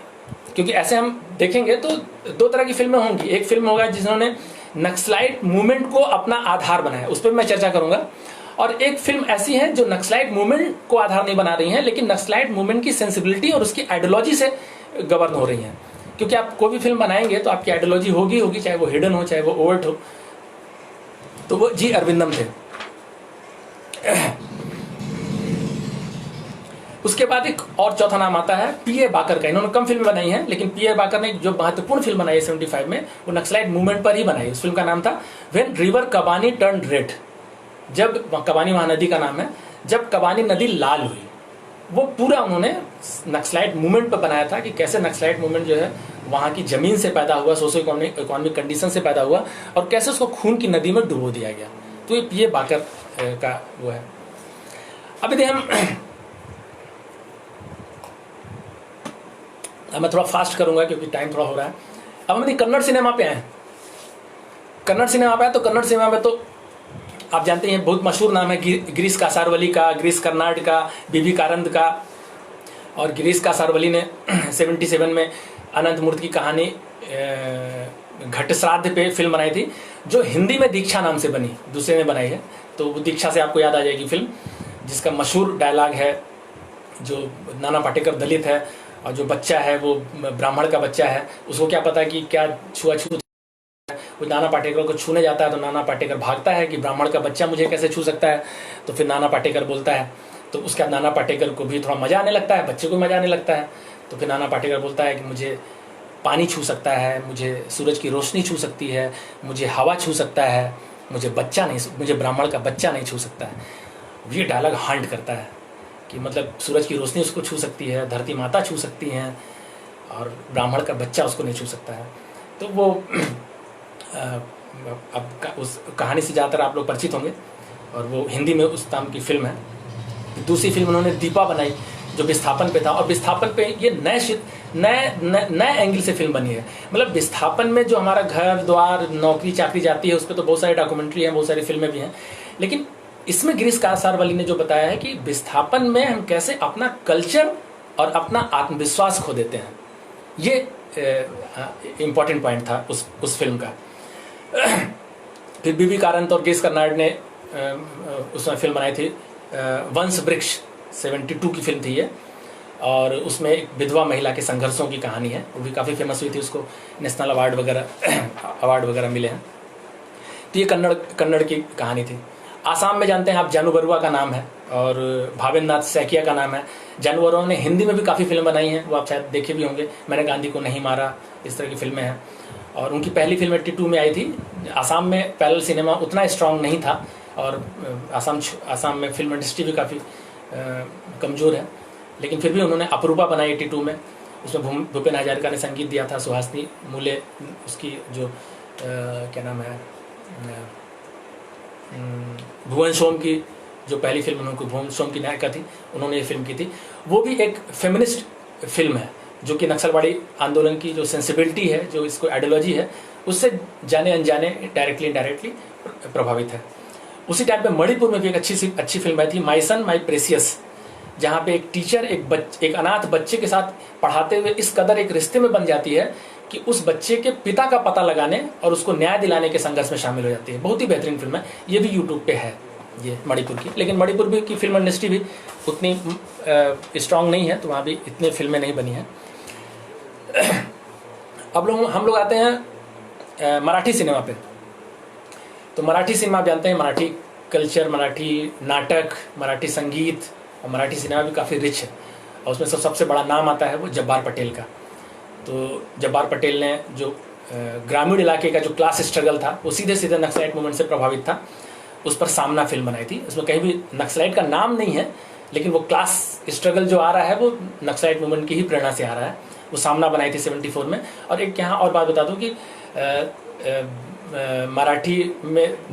मराठी नाटकों में विजय तेंदुलकर का पूरा दबदबा था, उन्होंने पूरी एक नई धारा ही शुरू की। तो ज़्यादातर फिल्मों की स्क्रिप्ट भी उन्होंने लिखी, हिंदी भी और मराठी भी। तो सामना की फिल्म भी सामना की, फिर जब्बार पटेल की दूसरी फिल्म जो आई 79 में पॉलिटिकल करप्शन पे आई, सिंहासन, इसकी स्क्रिप्ट भी विजय तेंदुलकर ने ही लिखी थी। फिर तीसरी आज़ादी, आप ज़्यादातर लोग इस फिल्मों को दिखाते होंगे, गाँव में बांटते होंगे, वो दलित एंगल पे है तीसरी आज़ादी। और पूरे महाभारत को, रामायण को और जितने हम इस तरह के वो हैं, उनको एक दलित एंगल से रीइवैल्यूएट करती है ये फिल्म तीसरी आज़ादी। वो भी जब्बार पटेल की फिल्म है। और विजय तेंदुलकर बड़ा नाम है, जो कि नाटक में भी है और फिल्म स्क्रिप्ट राइटिंग में भी है। तो आप जब हिंदी में हम आएंगे तो उस पर और डिटेल चर्चा करेंगे। आक्रोश, निशांत, अर्धसत्य, मंथन और ये सारी फिल्में जो है विजय तेंदुलकर ने लिखी, और इन सब का कंटेंट आप जानते ही हैं, इस पर थोड़ी सी हम चर्चा करेंगे भी। महेश एंचुकवार थे, तो उन्होंने पार्टी फिल्म जो आई थी गोविंद निलानी की, उस पर हम लोग हिंदी में आएंगे तो चर्चा करेंगे। उसकी स्क्रिप्ट महेश एंचुकवार ने ही लिखी थी। और इसके बाद तो पूरी सीरीज ही है, श्वास फिल्म है, नागराज मंजुले की फैंड्री है, चिन्मय तहानी की कोर्ट है, और गबरी चापास की सतीश मनवर की का वो है जो काटन विदर्भ में जो आत्महत्याएं हो रही हैं उस पर है। तो मराठी सिनेमा का ये वो है, रफ स्केच है। फिर हम आते हैं तमिल पे। देखिए, तमिल सिनेमा में पैरेलल सिनेमा उस तरीके से नहीं आया, पैरेलल सिनेमा और नक्सलवाड़ी का आंदोलन का उस तरीके से असर नहीं हुआ। उसका एक बड़ा कारण ये था कि तमिल सिनेमा में जाति के खिलाफ फिल्में बनाने की एक पुरानी परंपरा है, और उसका कारण द्रविड़ मूवमेंट था। जो, और आप जानते हैं कि करुणानिधि जो है वो बहुत मशहूर और बहुत सफल स्क्रिप्ट राइटर थे, और ये लोग जो है वो क्या नाम है, द्रविड़ जो आंदोलन था, जस्टिस पार्टी उन्होंने बनाई थी, उस आंदोलन के ये लोग पैदाइश थे। तो इसलिए यहाँ की फिल्में कितना भी मेलो ड्रामा हो इनकी फिल्मों में, रोना गाना, डांस, गाने और ये वो, लेकिन हिंदी फिल्मों से काफ़ी पहले, और हिंदी फिल्मों में तो ऐसा कोई ट्रेंड नहीं रहा है जात के खिलाफ बनाने का, बल्कि सन्नाटा रहा है। 2-4 फिल्मों का आप छोड़ देंगे, सुजाता और अछूत खन्ना वगैरह, तो ज़्यादातर सन्नाटा रहा है। लेकिन तमिल में ये परंपरा रही है, तो और ये परंपरा जारी है। तो लेकिन वहाँ पे समांतर सिनेमा का ऐसा कोई बड़ा मूवमेंट टाइप का नहीं रहा है। लेकिन महत्वपूर्ण बात है कि वहाँ पे समांतर सिनेमा की जो पहली फिल्म मानी जाती है, तो वो भी जॉन अब्राहम ने बनाई, जो मलयालम में जिनका हमने जिक्र किया था, और वो भी बेहतरीन कहानी थी, बेहतरीन फिल्म थी। उस फिल्म का मलयालम नाम मुझे याद नहीं आ रहा है, अंग्रेजी में होगा डंकी इन द ब्राह्मण विलेज, और ये ब्रेसा की एक फिल्म है। उस फिल्म का ही एक तरीके से बहुत इंटेलिजेंट रीमेक है ये, कि कैसे गधा जो है वो ब्राह्मणों के गांव में आता है, और पहले जो है ब्राह्मण उसको अपशकुन मानते हैं, उसको मार देते हैं। बाद में जब गांव पे विपत्ति टूटती है तो उनको लगता है कि ब्राह्मणों को मारने से ही विपत्ति टूटी है, तो फिर ब्राह्मणों को देवता बना देते हैं, उसकी पूजा करने लगते हैं। तो उसके पूरे पाखंड पे, ब्राह्मणों के और उनके कल्चर पे एक सटायर है ये, और एक जबरदस्त सटायर है ये फिल्म। तेलुगु में अब हम आते हैं, समय कम है इसलिए मैं जल्दी जल्दी थोड़ा कर रहा हूँ। तेलुगु में भी एक इंटरेस्टिंग चीज़ है कि तेलुगु में जो मेन स्ट्रीम सिनेमा की जो मेन स्ट्रीम नहीं, पैरेलल सिनेमा की जो फिल्में बनी हैं तेलुगु में, वो ज़्यादातर गैर तेलुगु लोगों ने बनाई, और उस आंदोलन को गैर तेलुगु लोगों ने शुरू किया। तो आप हिस्ट्री में जाएंगे तो आप देखेंगे जो पहली फिल्म दूसरी फिल्म का आमतौर पे थोड़ा सा कंफ्यूज, लोगों को डिबेट रहती है कि इसको पहली फिल्म माने कि उसको पहली फिल्म माने। लेकिन फिर भी मृणाल सेन ने पहली फिल्म वहाँ पे कफन बनाई थी। तमिल में उसका कुछ नाम है, मुझे याद नहीं है, लेकिन उसका नाम है कफन, और वही प्रेमचंद की कहानी है जो उन्होंने 77 में बनाई थी, और ह्यूज हिट हुई थी वहाँ तेलुगु में। और श्याम बेनेगल ने अनुग्राहम बनाई थी, तो श्याम बेनेगल ने अनुग्राहम बनाई तेलुगु में, कफन बनाई मृणाल सेन ने, और गौतम घोष ने माँ भूमि बनाई, जो कि तेलंगाना के आंदोलन पे था, और वो हिंदी में भी है। तो उन्होंने हिंदी में और तेलुगु में एक साथ बनाई। गौतम घोष ने पहले तेलुगु में बनाई, फिर उन्होंने हिंदी बनाई, और वो तेलंगाना आंदोलन में महिलाओं का जो रोल था उसको बहुत हाईलाइट किया है इस फिल्म में। बहुत बेहतरीन फिल्म है ये भी, ब्लैक एंड व्हाइट फिल्म है, आप चाहें तो इसको भी यूट्यूब पे देख सकते हैं। और इसके अलावा जो बड़ा नाम है वो बी नरसिम्हा राव का है, उन्होंने दासी बनाई, और वहाँ के वर्कर्स पे एक बहुत अच्छी फिल्म बनी थी, माटी मानुशुल, ऐसा कुछ उसका उच्चारण होगा तेलुगु का, माटी मानुशुल। और ओमपुरी को लेके एक फिल्म थोड़ा बाद की फिल्म है, इसलिए आप पैरेलल सिनेमा में उसको सीधे सीधे रखें ना रखें, लेकिन वो भी नक्सलाइट बैकग्राउंड पे वो फिल्म है, अंकुरम, जिसमें ओमपुरी ने भूमिका निभाई है, लेकिन वो भी नक्सलाइट बैकग्राउंड पे है। तो आप खींच के ले आए थे 91 तक, तो वो भी नक्सलाइट मूवमेंट से सीधे सीधे प्रभावित है, और उन फिल्मों में शामिल है जहां जिन्होंने आंदोलन, नक्सलाइट मूवमेंट को अपना विषय बनाया। अच्छा, तो रंजीत वर्मा जी का ने लिखा है कि समय है, आराम से पूरी बात रखिए। ठीक है, मैं थोड़ा मुझे टाइम का ही थोड़ा सा प्रेशर लग रहा था, क्योंकि फिल्म ऐसा माध्यम है कि आप वर्ल्ड सिनेमा इतनी फिल्में हैं, और भारत में रोज हजार फिल्में बनती हैं कि जितनी ही बात करेंगे कम है। लेकिन फिर भी मैं आप लोग बोर ना हो, इसलिए मैं ज़्यादा लंबा तो नहीं खींचूंगा, लेकिन फिर भी थोड़ा सा टाइम लेके मैं कर रहा हूँ। और फिर तेलुगु में बाद में आप 2015 में एक फिल्म आई थी तेलुगु में, जो भी नाम होगा, इंट्रोगेशन करके, वो ऑस्कर में भी गई थी, और ऑस्कर में सफल नहीं हुई, लेकिन ऑस्कर तक पहुंची थी। उसमें पुलिस इंट्रोगेशन की जो ब्रूटैलिटी है, जो क्रूरता है, उसको इसने बहुत बढ़िया तरीके से रखा था। और 16-17 में एक फिल्म आई थी लक्ष्मी, तो वो भी सब इसी परंपरा की है, हालांकि बहुत आगे की फिल्म है, लेकिन मुझे याद आ गया, मैं आपको बता रहा हूँ। ये डेली मोशन पे ये फिल्म है, आप चाहे तो देख सकते हैं, 15 मिनट की फिल्म है। इसमें एक फेमिनिस्ट नजरिए से इस फिल्म को रखा गया है, ये बहुत बेहतरीन फिल्म है। तो तेलुगु का ये है। अब हम आ जाते हैं बंगला पे। और जैसे राजनीति में बंगला ने एक दिशा दिखाई और नक्सलवाड़ी आंदोलन शुरू हुआ, सबसे पहले वही शुरू हुआ, वैसे ही सिनेमा में भी मुख्य धारा से अलग पैरेलल सिनेमा की जब हम बात करेंगे तो वो बंगाल से ही शुरू हुआ, और बंगाल ने ही उसका रास्ता दिखाया।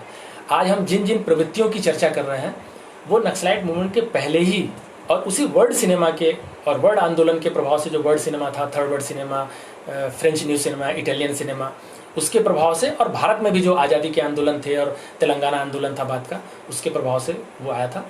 और लगभग सब लोग मानते हैं इस बात को कि 55 में जो सतीत्रे की पाथेर पांचाली आई, उस पाथेर पांचाली ने भारत में parallel cinema, new wave cinema, जो भी कहिए, कई लोग इसको कंप्लेंट बॉक्स सिनेमा भी कहते हैं, क्योंकि इसमें पहली बार शिकायत दर्ज की गई जीवन से। इससे पहले तो जीवन में कोई शिकायत नहीं थी, सब अच्छा था, डांस, गाना और सारी चीज़ें। तो खैर, तो हालांकि 52 में मृणाल सेन ने एक फिल्म बनाई थी नागरिक, और वो उस समय रिलीज नहीं हो पाई, वो बाद में रिलीज हुई। और सतीश रे ने अपने इंटरव्यू में कहीं कहा है कि यदि 52 में नागरिक फिल्म रिलीज हो जाती मृणाल सेन की, तो न्यू वेब सिनेमा की वो पहली सिनेमा होता, पहली फिल्म होती, मेरी पाथिर पंचाली नहीं होती। अब ये उनकी उदारता भी बोल सकते हैं और एक ऑब्जेक्टिविटी भी बोल सकते हैं, जो भी है, लेकिन ये वहाँ की सिचुएशन है। तो हम यदि जंप करके 70 के बाद आए, तो 70 के बाद जो नक्सलाइट मूवमेंट पे फिल्म बनाने वाले और नक्सलाइट मूवमेंट से प्रभावित जो 3 बड़े नाम है, उसके अलावा भी नाम है, उस पर मैं चर्चा करूंगा। वो हमेशा 3 बड़े नाम है, चाहे आप नक्सलाइट मूवमेंट के पहले की बात करें, चाहे नक्सलाइट मूवमेंट की बाद की बात करें, दोनों फेज में वो बड़े नाम हैं और सक्रिय रहे हैं। सतीश रे, मृणाल सेन और ऋत्विक घटक। सतीश रे की और फिल्मों पे भी हम चर्चा छोड़ दें तो उन्होंने नक्सलाइट मूवमेंट से प्रभावित जो फिल्में बनाई हैं उसको एक ट्रियोलॉजी बोला जाता है, 3 फिल्में बोली जाती हैं। वो प्रतिद्वंदी जो उन्होंने 70 में बनाई, सीमाबद्ध 71 में बनाई, और जन अरण्य 76 में बनाई।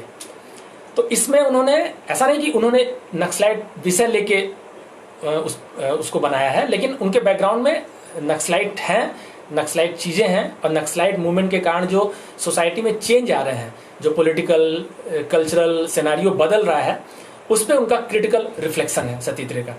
तो एक फिल्म का मैं जिक्र करूंगा, प्रतिद्वंदी का।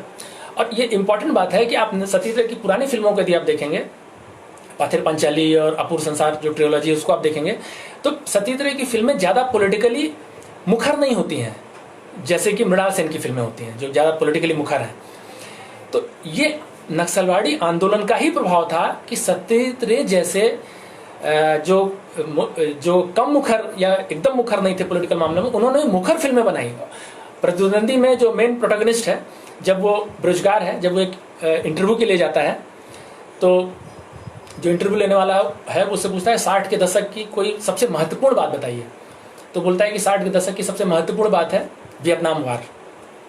तो जो इंटरव्यू लेने वाला होता है वो बोलता है कि इसी दशक में तो इंसान चांद पे गया है, तो क्या चांद पे जाना वो बड़ी बात नहीं है? तो वो लड़का बोलता है, नौजवान बोलता है कि चांद पे जाना एक्सपेक्टेड था, अपेक्षित था, क्योंकि टेक्नोलॉजी का डेवलपमेंट इस तरह से हो रहा था। लेकिन वियतनाम की जनता ने जो कर दिखाया, जो साधारण जनता ने जो असाधारण काम किया है, आप वियतनाम की हिस्ट्री से परिचित हैं, वो अनएक्सपेक्टेड था। तो जाहिर सी बात है इस सवाल के बाद उसको नौकरी नहीं मिली और वो वापस आ गया। तो ये डायलॉग जो है वो उस समय के मूड को दिखाता है बंगाल के। और ये डायलॉग यदि आप अलग से किसी से पूछेंगे कि किस फिल्म का पार्ट हो सकता है, तो शायद कोई भी सतीश रे का नाम नहीं लेगा, क्योंकि उनकी फिल्में इतनी साइलेंट होती हैं पॉलिटिकल चीज़ों पे। पॉलिटिक्स रहती है उनमें, लेकिन वो काफ़ी अंडर करंट होती है। तो ज़्यादातर लोग बोलेंगे कि मृणाल सेन की फिल्म होगी है, लेकिन ये सतीश रे की फिल्म है।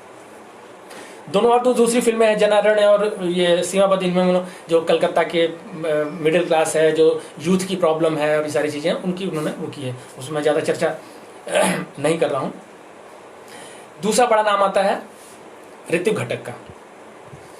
तो ऋत्विक घटक ने सीधे सीधे जो विषय को आधार बनाया है, नक्सलाइट मूवमेंट के विषय का आधार बनाया है, वो तो एक ही फिल्म है, उसका नाम है जुक्ति तक्को और गप्पो, यानी इसका हिंदी में होगा रीजन डिबेट एंड स्टोरी।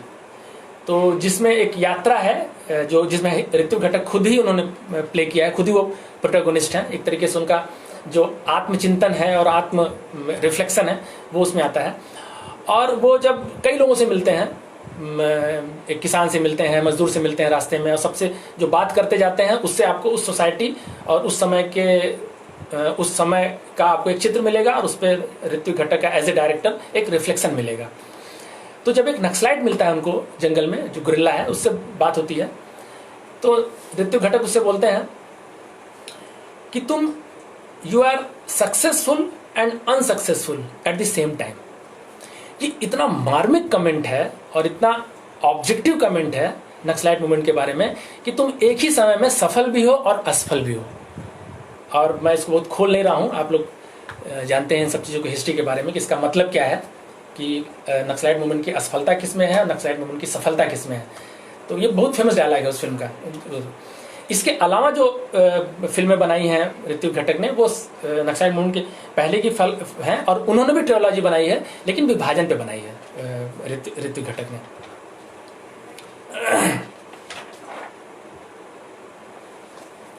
तो इसलिए ऋत्विक घटक पे मैं और बात नहीं करता हूँ। विभाजन पे उन्होंने जो ये क्या नाम है, ये क्या बोलते हैं, मेघे ढाका तारा, कोमल गंधार, स्वर्ण रेखा बनाए। स्वर्ण रेखा तो बेहतरीन फिल्म है। स्वर्ण रेखा जो हम लोग जिस अल्टरनेट कला की बात कर रहे हैं, वो आपको स्वर्ण रेखा में मिलेगा। उसका म्यूजिक में जो चेंज करते हैं वो, और अब उसमें डिटेल में हम नहीं जा रहे हैं। इसके अलावा जो सबसे पॉलिटिकल फिल्मकार हैं इस दौर के बंगाल के, वो हैं मृणाल सेन। और मृणाल सेन ने भी ट्रियोलॉजी बनाई बंगाल पे, और उसका नाम है 71 में इंटरव्यू बनाया, 72 में कलकत्ता 71 बनाया, और 73 में पदातिक बनाया। इंटरव्यू में भी वही है कि मतलब एक जो कल्चरल टसल है, भारत आज़ाद नहीं हुआ या अधूरी आज़ादी है या छद्म आज़ादी है, जो भी आप कह लीजिए, कि उस बेरोजगार युवक को इंटरव्यू के लिए जाना है। यहाँ भी इंटरव्यू का ही सीन है, और ये इंटरव्यू जो है वो नौजवान को हमेशा बहुत हॉन्ट करता रहा है, क्योंकि इंटरव्यू ये आपको आपके सिलेक्शन के लिए नहीं होता है, या हमारे यहाँ परीक्षा प्रणाली आपको पास करने के लिए नहीं है। जैसा कि अनिल सतगोपाल बोलते हैं, हमारे यहाँ परीक्षा प्रणाली एक छलनी है जिसमें आपको छांटा जाता है। तो इंटरव्यू भी इसलिए हमेशा नौजवानों को हॉन्ट करता है, क्योंकि इंटरव्यू हमेशा छांटने के लिए, आप इंटरव्यू के लिए आइए, आपको छांट दिया जाएगा।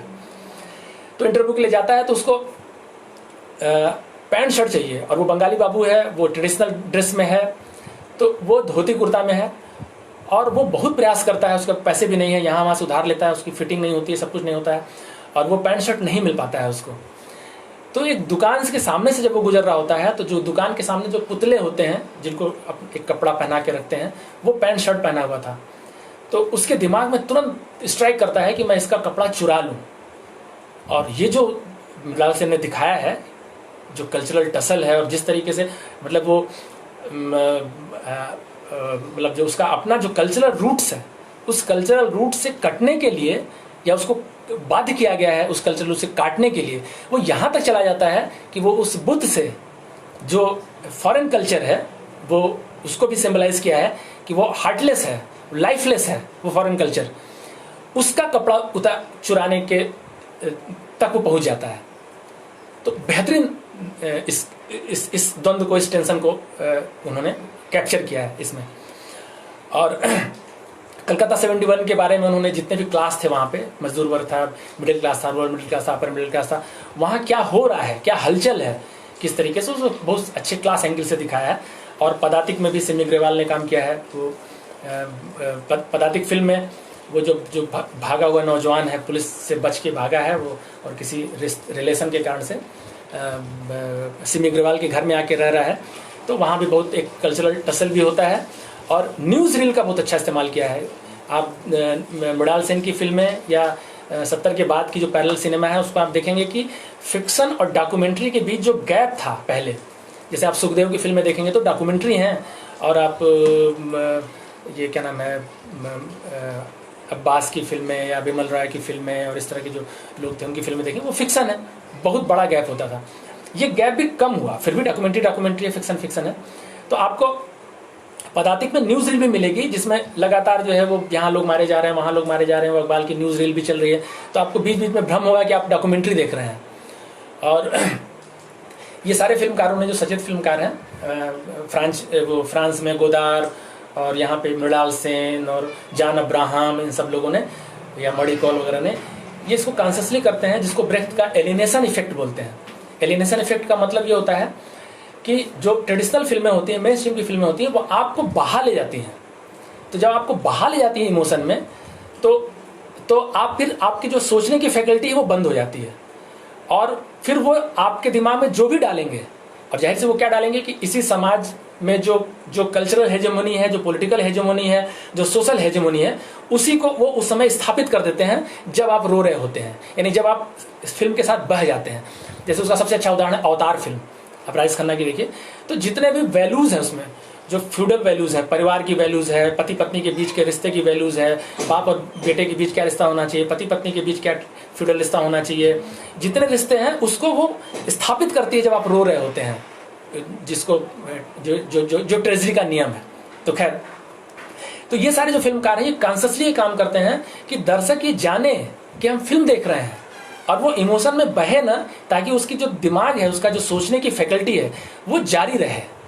तो इसका वो कॉन्शियसली इस्तेमाल करते हैं। तो इसलिए जब वो बीच में न्यूज़ रील चलाते हैं तो आप एक तरह से फिक्शन से हट जाते हैं, आपको लगता है डॉक्यूमेंट्री चल रही है और आपकी सोचने समझने की क्षमता बनी रहती है। तो जितने फिल्मकारों के मैं नाम ले रहा हूँ, बाहर के भी और थर्ड वर्ल्ड सिनेमा के भी और ये सारे लोगों के, उनका ये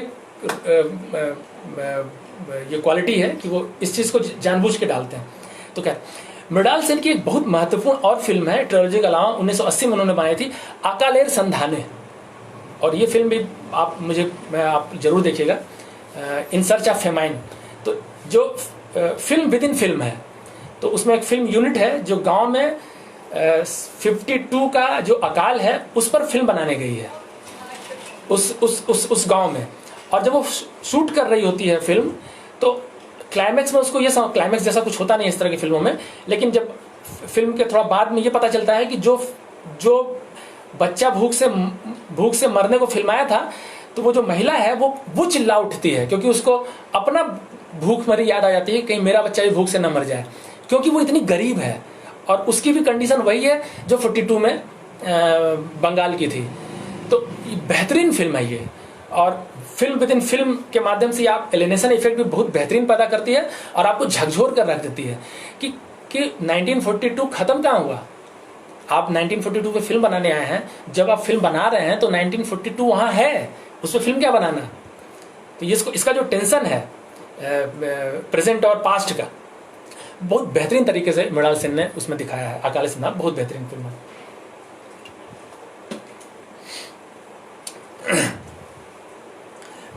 ये तो मृणाल सेन के बारे में है। अब इसके अलावा जो और बड़े नाम हैं जिस पे मैं ज़्यादा वो नहीं कर रहा हूँ, गौतम घोष हैं जिन्होंने पार बनाई थी हिंदी में, तो वो बंगाली हैं, हालांकि हिंदी में फिल्में बनाते हैं। ये भी एक है कि हिंदी बंगला फिल्मों की भी खास बात है कि बंगाली फिल्मकारों ने बहुत सारी फिल्में हिंदी में भी बनाई हैं, इसलिए उनका एक ओवरलैपिंग या इंटरचेंज उनका आवाजाही रहती है हिंदी में भी। सती देव ने भी हिंदी में फिल्में बनाई, शतरंज के खिलाड़ी, मृणाल सेन ने दिन प्रतिदिन और बहुत सारी फिल्में, मिल गया और ये सारी फिल्में बनाई। तो गौतम घोष ने पार बनाई, माँ भूमि की जिक्र आ ही चुका है, अंतरजली यात्रा बनाई, वो बंगला में है, उसमें ब्राह्मण पॉलीगमी के बारे में है। तपन सिन्हा ने एक डॉक्टर की मौत बनाई 89 में। अपर्णा सेन बड़ा नाम है, उन्होंने भी, उनका सीधे उतना नहीं है, थोड़ा सा उनका ज़्यादा साइलेंट मूवी रहती है पॉलिटिकल इश्यूज़ पे, लेकिन 36 चौरंगी लेन 80s में ही बनी थी। बुद्धदेव दास गुप्ता एक बड़ा नाम है, उन्होंने बाग बहादुर, आपको याद होगा, पवन मल्होत्रा की फिल्म थी, 89 में आई थी। तो वो भी कैसे देशज आर्ट है और उसके बहाने जो गांव की परिस्थितियां हैं वो भी इनडायरेक्टली नक्सलवाद से, जो कि गांव ही इसमें केंद्र में था, वो फिल्म बनाई थी। और एक नक्सलाइट बैकग्राउंड पे भी एक फिल्म बनाई उन्होंने, दूरत्व, वो भी मैंने इस समय जब इलाहाबाद में फिल्म सोसाइटी का मेंबर था उस समय मैंने देखी थी, तो पूरा डिटेल याद नहीं आ रहा है, लेकिन वो एक बैकग्राउंड है नक्सलिज्म का, जिसमें नक्सली है वो, उसके और एक महिला के बीच के रिश्ते के टेंशन पे वो कहानी है, पॉलिटिकल और कल्चरल जो टेंशन होता है उस पर कहानी है। तो ये बंगला का है। अब मैं हिंदी पे आता हूँ।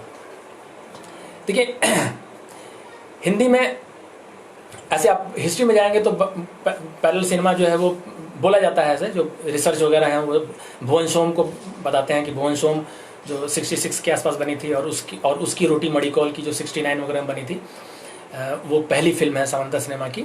लेकिन नक्सलाइट मूवमेंट के बाद आप देखेंगे तो बड़ा नाम श्याम बेनेगल और गोविंद निहलानी का है।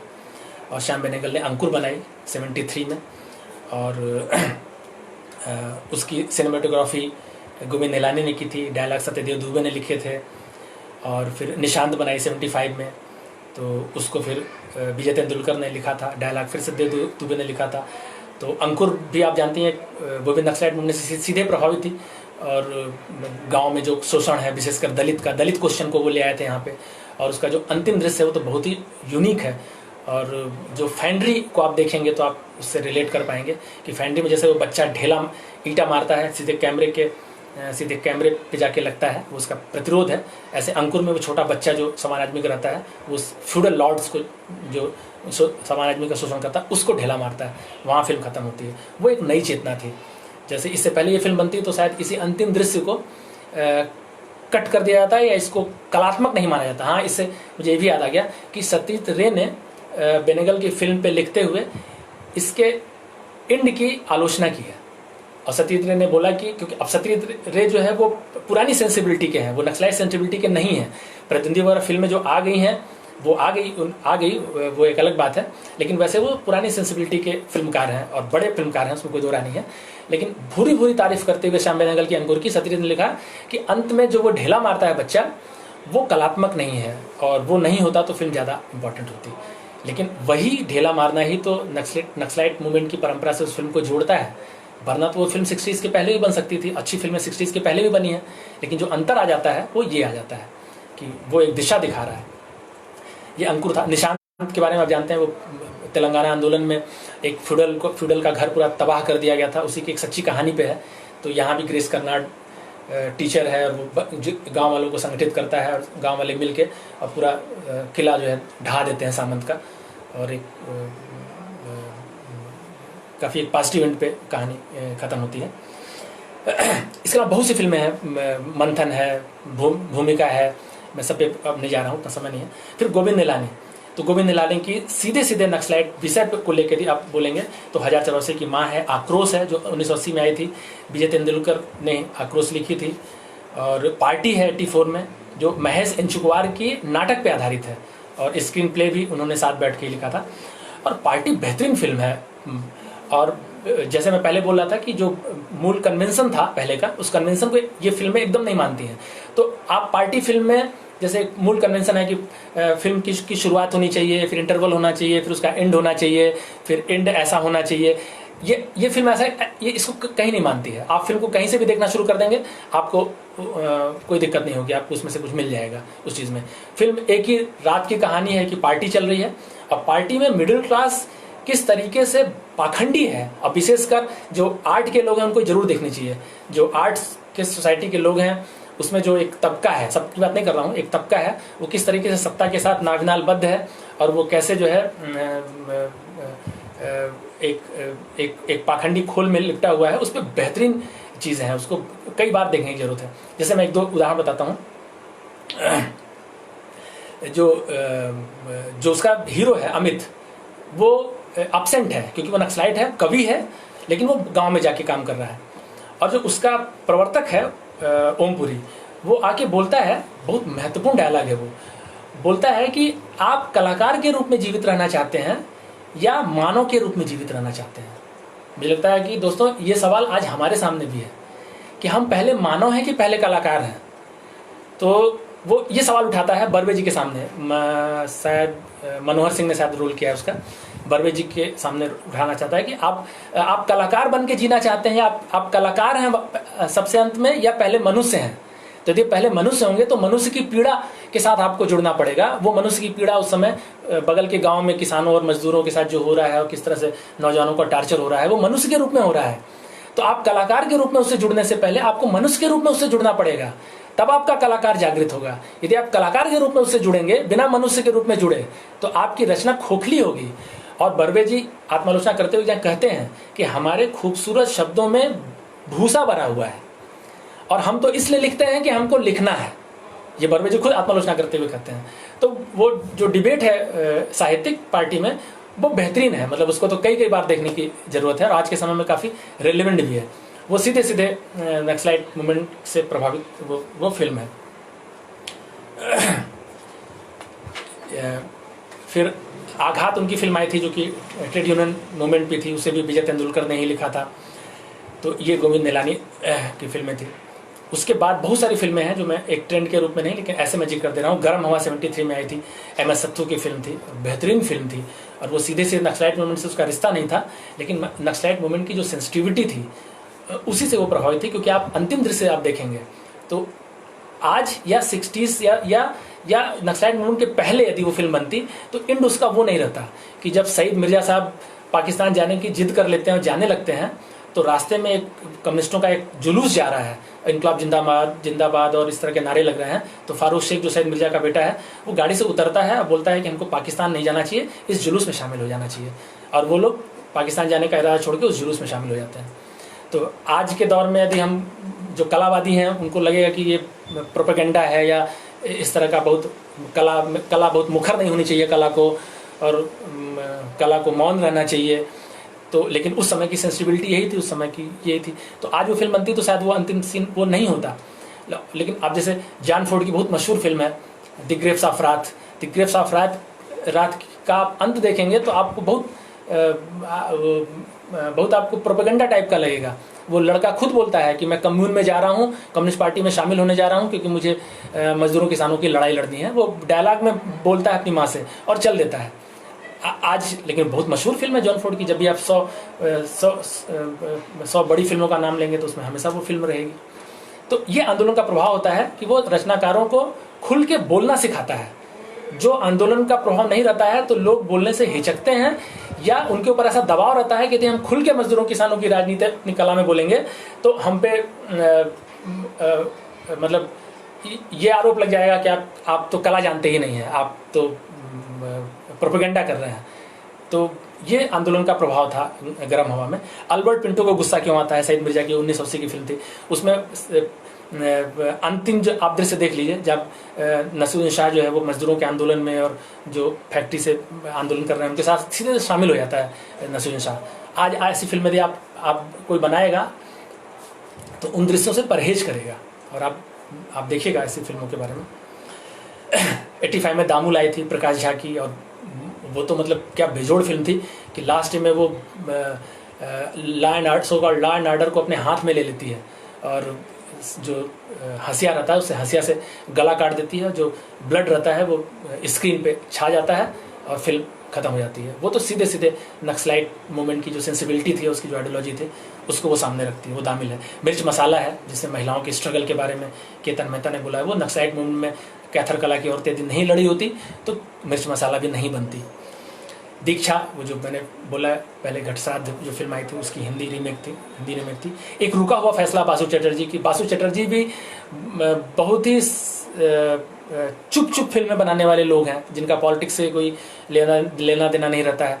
लेकिन एक रुका हुआ फैसला में एक कन्वेंशन का भी पालन नहीं हुआ है क्योंकि एक ही कमरे में हुआ वो है जो मिनिस्ट्रियम कन्वेंशन था, और उसी डायलॉग के बहाने जो ब्यूरोक्रेसी का बायसनेस है, जो आप कोर्ट फिल्म देखिएगा तो कोर्ट में फिल्म खत्म होने के बाद जब जज को दिखाया जाता है कि जज कैसे अंधविश्वासी है, पाखंडी है और क्या वो कर रहा है, तो आपको एक रिफ्लेक्स एक्शन में पता चल जाता है कि जज क्या है। तो ऐसे ही आपको एक रुका हुआ फैसला में जज लोग जो हैं वो भी कोई ब्राह्मण है, कोई अपर कास्ट है, कोई लोअर जाति का है, कोई अपर जाति का है, तो उसके बायसनेस भी आते हैं उसके फैसले में। उसको बहुत बेहतरीन तरीके से दिखाया है। और एक ही कमरे की शूटिंग है लेकिन आप बोर नहीं हो सकते हैं। हालांकि वो एक अंग्रेजी फिल्म है 12 मैन करके, उसका एक रीमेक है लेकिन बहुत इंटेलिजेंट रीमेक है वो। सही परांजपे की फिल्में भी हैं लेकिन आप उसको सीधे सीधे नक्सलाइट मूवमेंट के से प्रभावित फिल्में तो नहीं कर सकते हैं। लेकिन उनकी भी जो फिल्में हैं, दिशा, कथा, चश्मे बद्दूर। दिशा जो है वो माइग्रेशन की समस्या पे है, जो आज आप माइग्रेशन देख रहे हैं, तो उसको बहुत ही सेंसिटिव तरीके से सही परांजपे में दिखाया है। और जो स्पर्श में जो एक डिफरेंटली एबल्ड व्यक्ति का जो आत्मविश्वास है उसको इतने खूबसूरत और दमदार तरीके से दिखाया गया है कि वो सही परांजपे की फिल्में हैं। सईद मिर्जा की तो और दूसरी फिल्में हैं, सही लंगड़े पे मत रो, नसीम जो कि 96 के दंगों पे बनी थी, जानी भी तो यारों की नशा की जो करप्शन पे सटायर है, एक तरीके का कल्ट मूवी है। और एक डॉक्टर की मौत तपस्या के, और महेश भट्ट जैसे लोगों ने जो कि बाद में एकदम मेन स्ट्रीम की फिल्में बनाने लगे, उन्होंने जो अर्थ बनाई थी 1980 में, वो कई मानों में बेहतरीन फिल्म है। एक तो जो फेमिनिस्ट जो अप्रोच था उनका, और एक चीज़ मैं बताना भूल गया था कि जो अभिनय में जो प्रयोग हुए हैं इस दौरान पैरेलल सिनेमा में, वो भी एक नक्सलवाड़ी की देन है। यहाँ पे समान आदमी का आप अभिनय देखेंगे तो आप ध्यान दीजिएगा, आप दोबारा से फिल्म देखिएगा तो अब जब समान आदमी रोती है तो दरअसल वो रोती नहीं है, रोने को दबाती है, सप्रेस करती है अपनी फीलिंग को। और ये एक डायलेक्टिकल रिलेशन है अभिनय का, जो ये ब्रेख्त के और रसिया के और चाइना के उससे स्कूल से आया है कि आप जिस चीज़ को ज़्यादा दबाएंगे उसका ज़्यादा इफेक्ट होगा। और मैंने तो वो देखी है फिल्म कि जितना ज़्यादा समान आदमी अपने रोने को दबाती है उतना ज़्यादा दर्शक रोते हैं या रोने की, और मतलब उतना फीलिंग आती है वो चीज़ें। तो ये सबन आजमी अपने एक इंटरव्यू में बोला कि मैंने उसको कॉन्शियसली किया था, क्योंकि मैं पूरा रो देती तो मैं दर्शकों को बहा ले जाती अपने दुख में, लेकिन मैं बहाना नहीं चाहती थी, मैं अपने अपनी स्थिति को समझाना चाहती थी, इसलिए मैं अपना दुख रोक रही थी। जितना मैं रोक रही थी उतना ज़्यादा वो इफेक्टिव हो रहा था वो इमोशन। और आप भी देखेंगे सामान्य उसमें भी आप हंसी को जितना रोकेंगे उतना ज़्यादा वो सामने प्रेषित होता है, जितना रोने को रोकेंगे उतना ज़्यादा। इस तरह के बहुत सारे प्रयोग हुए हैं, उतना हम समय नहीं है इसलिए हम इस पर वो नहीं कर रहे हैं। तो इस अर्थ में भी अर्थ एक महत्वपूर्ण फिल्म है। तो ये हिंदी सिनेमा की बात है। तपन सिन्हा, एक डॉक्टर की मौत, वो भी एक डॉक्टर जो है उसको यहाँ पे सपोर्ट नहीं मिलता है, जो इस्टेब्लिशमेंट है उसको दबाता है, तो फिर वो बाहर चला जाता है, एक तरह से उसकी मौत हो जाती है। तो ये एक मोटा मोटी जो एक पूरा सिनेरियो था भारतीय सिनेमा का, उसमें बहुत सारे और जगहों की सिनेमा छूट गया है जिसके बारे में मुझे जानकारी नहीं है, उड़िया सिनेमा और ये वो, और ये सर सिनेमा इंडस्ट्री बहुत कमज़ोर रही है, इसलिए एक दो फिल्में यहाँ बनी हैं, लेकिन उस तरह से ट्रेंड के रूप में जो बनी है वो यही है, तेलुगु, तमिल, मलयालम, बंगला, मराठी और हिंदी फिल्में। हो सकता है कि अगर मुझे छूट गया हो। अब हम थोड़ा डॉक्यूमेंट्री पे बात कर ले रहे हैं। देखिए, डॉक्यूमेंट्री का 60 से पहले, यानी नक्सलवाड़ी के पहले तो उतना ज़्यादा डेवलपमेंट नहीं था, और एक बड़ा नाम जो आता है वो एस सुखदेव का है। और एस सुखदेव जो है वो नेहरू से प्रभावित थे और बहुत फिल्में बनाई हैं उन्होंने, और voice of people, miles to go और बहुत सारी फिल्में हैं। लेकिन आप सुखदेव की फिल्में 79 में उनकी डेथ हो गई थी सुखदेव की, तो सुखदेव की जो फिल्में 70 के बाद आई हैं, नक्सलाइट मूवमेंट के बाद, हालांकि वो अंत तक नेहरूवियन रहे हैं, और जो उनकी फिल्में 70 के पहले थी उसमें आप एक कंट्रास्ट देखेंगे या अंतर देखेंगे। उतना बड़ा अंतर नहीं है क्योंकि वो कभी भी थे। जैसे मुझे याद आ रहा है कि जब एक 70 के बाद की एक डॉक्यूमेंट्री है, उसमें वो बोलते हैं, जो आज की जो माइग्रेशन हो रहा है उससे भी आप उसको रिलेट कर सकते हैं। बोलते हैं कि सिद्धार्थ, तुमने एक बीमार को देखा, एक बूढ़े को देखा, एक रोगी को देखा तो दुनिया छोड़ दिया। यहाँ आओ तो तुम्हें दिखेगा कितने बीमार हैं, कितने रोगी हैं, कितने लोग बेसमय मर जा रहे हैं, तो तुम कहाँ जाओगे, किसको छोड़ के जाओगे। ये उनका कमेंट था। ये 70 के बाद की फिल्म है। तो इस तरह के लोग भी जो सतीश रे हुए, एस सुखदेव हुए, जो उस तरह से नक्सलाइट मूवमेंट से प्रभावित नहीं हुए, लेकिन चूंकि ये लोग सच्चे कलाकार थे, इसलिए जब जीवन को कैप्चर करेंगे तो कैप्चर में वो बदला हुआ यथार्थ तो आएगा ही आएगा। तो इसलिए कुछ हद तक वो आता है। लेकिन जो सबसे बड़ा नाम है डॉक्यूमेंट्री फिल्म मेकिंग में 70 के बाद का, वो है आनंद पटवर्धन का। और आनंद पटवर्धन सीधे प्रेरणा लेते हैं Latin American documentary film maker से, कि फिल्में बनाना, फिल्मों को डिस्ट्रीब्यूट करना और फिल्म को एज ए रेवोल्यूशनरी वेपन इस्तेमाल करना, ये तीनों कॉन्सेप्ट के साथ वो फिल्म बनाते हैं।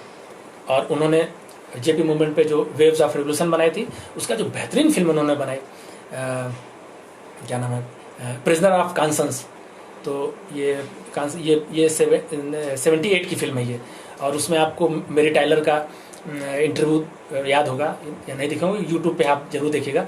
तो मेरी टाइलर बोलती हैं कि जिस तरह नक्सलाइटों को जिस तरीके से पकड़ा जाता था, टॉर्चर किया जाता था, तो उन्होंने घटना का जिक्र किया है कि जिस गांव में पकड़ा गया उसको इलेक्ट्रिक शॉक दिए गए उस नक्सलाइट को, और उस गांव में बिजली थी ही नहीं, यानी उस गांव में बिजली नहीं दे रही है सरकार, बिजली है ही नहीं, लेकिन नक्सलाइट को इलेक्ट्रिक शॉक दिया जा रहा है। ये कैप्चर किया उन्होंने मेरी टाइलर के बहाने। और ये आनंद पटवर्धन की दूसरी बात है कि वो जो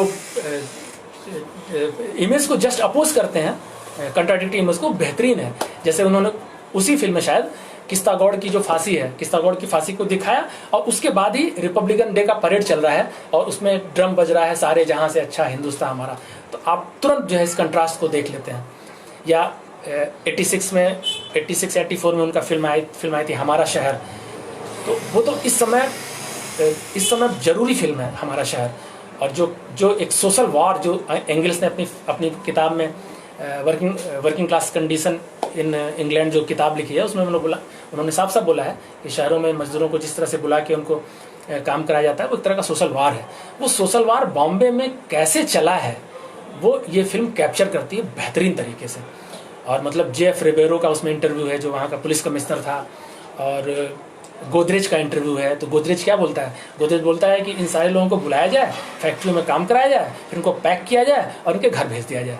इनको यहाँ रहने की ज़रूरत नहीं है, क्योंकि इन लोगों को ये चूहे हैं और इनको इंसान की तरह रहने की आदत नहीं है। तो आज वो पैक करके भेज रहे हैं क्योंकि उनका काम हो गया। क्या हम इसको इस तरह से समझें?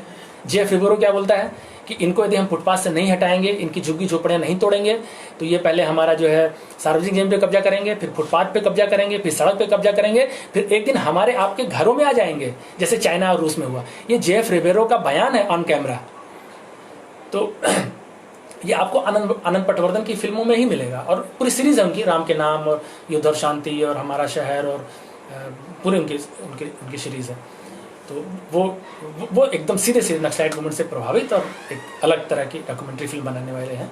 इसके अलावा संजय काक का नाम है, जो उनके आप जानते हैं, वो भी 86 से सक्रिय हो गए थे। पंजाब में उन्होंने पहली फिल्म बनाई थी, उसके बाद रेड एंड ड्रीम बनाई, जश्न आज़ादी बनाई, वो हालांकि बाद की फिल्में हैं लेकिन फिर भी उसी परंपरा में वो आती हैं। इसके अलावा डॉक्यूमेंट्री फिल्म ये सारे लोग भी बनाते रहे हैं, जैसे सत्यम हमने बताया मलयालम में फिल्म मेकिंग भी किया, अदूर गोपाल कृष्णन डॉक्यूमेंट्री बनाते रहे, सतीश रे बहुत अच्छे डॉक्यूमेंट्री मेकर थे, मृणाल सेन बहुत अच्छे डॉक्यूमेंट्री मेकर थे। उन्होंने 60s या 65 में लेनिन पे एक बहुत मशहूर डॉक्यूमेंट्री बनाई थी मृणाल सेन ने। तो इस तरह ये फिल्मकार भी डॉक्यूमेंट्री बनाते रहते हैं। लेकिन अभी तो खैर जो यंग लोगों की पौध आई है, उन्होंने बहुत बेहतरीन फिल्में बनाई हैं। लेकिन अभी हम फिलहाल सीधे सीधे रिलेशन में देखें तो आनंद पटवर्धन की फिल्म बहुत ही इंपॉर्टेंट फिल्म है। तो मित्रों, टाइम ज़्यादा हो गया, मैंने आपका समय ज़्यादा ले लिया है, और इसलिए मैं माफ़ी चाहता हूँ, इतना थोड़ा ज़्यादा टाइम मैंने ले लिया। तो मैं ये अपनी बात समाप्त करता हूँ, और बस अंत में मैं आपको एक ही बात बोलना चाहता हूँ इसको समाप्त करते हुए, कि एक फ्रेंच डायरेक्टर हैं, उन्होंने फिल्में बनाई हैं और उन्होंने बहुत मशहूर मार्क्सिस्ट आलोचक हैं। तो उन्होंने एक बार बोला, मैं उसी से अपनी बात समाप्त करता हूँ, कि दुनिया को फिल्माने का काम बहुत हुआ। ये डी दुवो, आप चाहें तो उनके बारे में सर्च कर सकते हैं, इनका वो है स्पेलिंग है GUIDEBORD, गी दुवो इनका कोटेशन है। दुनिया को फिल्माने का काम बहुत हुआ, दुनिया को फिल्माने का काम बहुत हुआ, असल सवाल उसे बदलने का है। तो इसी नोट पे मैं अपनी बात समाप्त करता हूँ, और आप लोग यदि कुछ सवाल होंगे तो हम उसको इंटरटेन कर सकते हैं। यदि जुटान के जो साथी हैं, यदि उनकी अनुमति होगी तो मैं कुछ समय लेके उनके सवालों के जवाब दे सकता हूँ, वरना इसको हम ख़त्म भी कर सकते हैं क्योंकि टाइम ज़्यादा हो गया है। और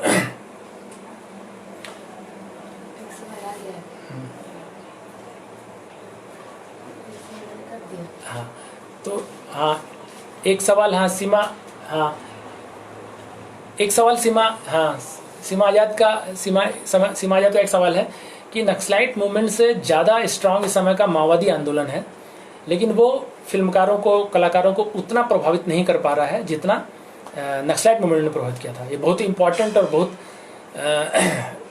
अच्छा सवाल है। मैं इस पर मैंने बहुत इसको वेल थॉट नहीं है मेरा, लेकिन फिर भी मैं कुछ इस पर रिफ्लेक्ट करता हूँ। देखिए, मैं पहले जब बोल रहा था तो इसलिए मैंने बोला था कि किसी आंदोलन का ही सीधे सीधे रिश्ता नहीं होता है कि कोई एक आंदोलन है वो सीधे सीधे उस कला को प्रभावित कर रहा हो। कला जब प्रभावित होती है तो उस आंदोलन के अलावा और बहुत सारे सोशियो इकोनॉमिक और वैश्विक कारक होते हैं जिससे वो चीज़ें प्रभावित होती हैं। तो आज की तारीख में भले ही भारत का माओवादी आंदोलन नक्सलवादी आंदोलन से ज़्यादा स्ट्रांग हो, लेकिन जो दूसरे कारक हैं वो दूसरे कारक लगभग नहीं है।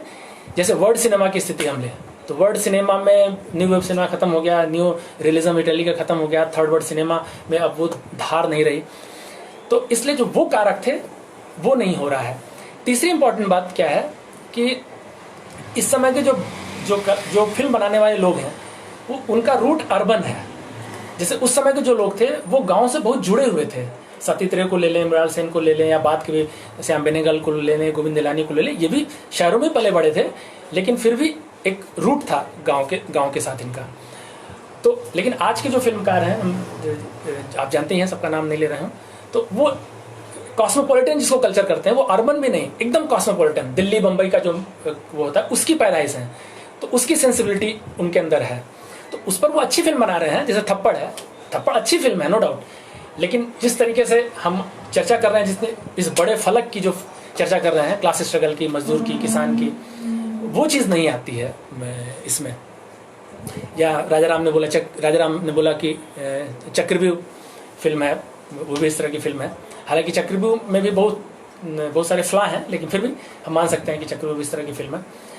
तो इस कारण से दूसरा ये है कि जो फिल्म सोसाइटी का रोल था उस समय, जिसने इन सारे लोगों को पैदा किया, उसका रोल खत्म हो गया। उसका रोल क्यों खत्म हो गया? क्योंकि इंटरनेट आ गया, टोरेंट आ गया। अब आप डाउनलोड कीजिए, अपने बैठ के देखिए, तो फिल्म देखना एक एकांतिक अनुभव हो गया, जबकि फिल्म देखना पहले एकांतिक नहीं होता था। हम जब छोटे छोटे थे तो हम एक अकेले कैसे फिल्म देखते, या तो हम पिक्चर हॉल में फिल्म देखते, या तो फिल्म सोसाइटी में फिल्म देखते। यदि घर में भी फिल्म देखते तो हमारे भाई बहन साथ बैठ के देखते, क्योंकि टीवी एक ही था। तो फिल्म बनाना एक सामूहिक क्रिया थी और फिल्म देखना भी एक सामूहिक क्रिया थी। आज क्या है कि फिल्म बनाना तो कितना सामूहिक है कितना नहीं, इस पर चर्चा हो सकती है, लेकिन चलिए मान लेते हैं कि सामूहिक क्रिया है, लेकिन देखना अब एकदम सामूहिक क्रिया नहीं रही। हमने अपना लैपटॉप पे लिए हैं, कान में हम लगा लिए हैं, दूसरा कोई ना सुन ना सकता है ना देख सकता है, और हम सिनेमा देख रहे हैं।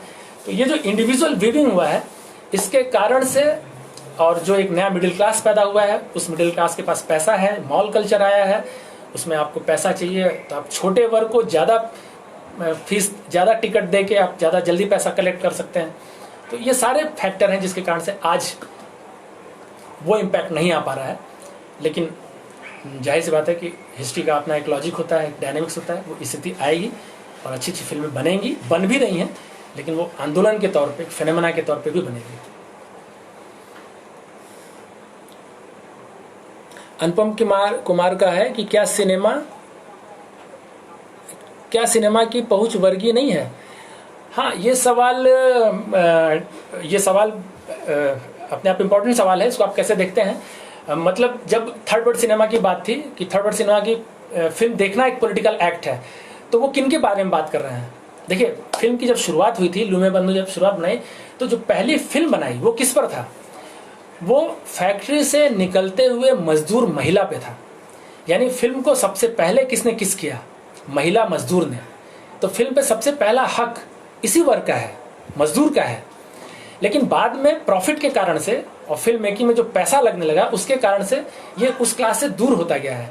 और फिल्म के बारे में नहीं, सारी कलाएं वो वर्गीय हैं और निम्न वर्ग को सर्व करती हैं, मजदूर वर्ग को सर्व करती हैं, किसान वर्ग को सर्व करती हैं, या सर्व करनी चाहिए। तो इसी कॉन्सेप्ट के साथ जो थर्ड वर्ल्ड सिनेमा था, इम्परफेक्ट सिनेमा था, एस्थेटिक्स ऑफ हंगर वाला सिनेमा था, वो फिल्म बनाकर और इन्हीं लोगों के पास मजदूर बस्तियों में, गांव में जाके और वो करता था। आज स्थिति क्या है कि जो अच्छी फिल्में बनती भी हैं, वो हम उसको नहीं दिखा पाते हैं जिसके लिए वो फिल्म है। 2 बीघा जमीन है, अब 2 बीघा जमीन मान लीजिए कि एक जो गांव से उजड़ के जो शहर में जा रहा है मजदूर, उसके बारे में है, तो उसी को देखनी चाहिए ना। सबसे पहला हक तो उसी का है, लेकिन उस तक हम नहीं पहुंचा पा रहे हैं क्योंकि हमारे पास वो फिल्म सोसाइटी का नेटवर्क नहीं है, और बहुत सारी चीज़ें हैं, वो एक अलग विषय का, चर्चा का विषय है।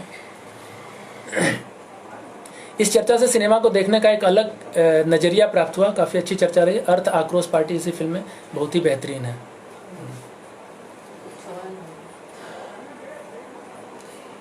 ठीक है दोस्तों, तो फिर मैं बहुत टाइम हो गया, मैं इसी मोड पे इस चर्चा को विराम देता हूँ। एक बार फिर से गीतू को ही बोल के कि दुनिया को फिल्माने का काम बहुत हुआ, असल सवाल उसे बदलने का है।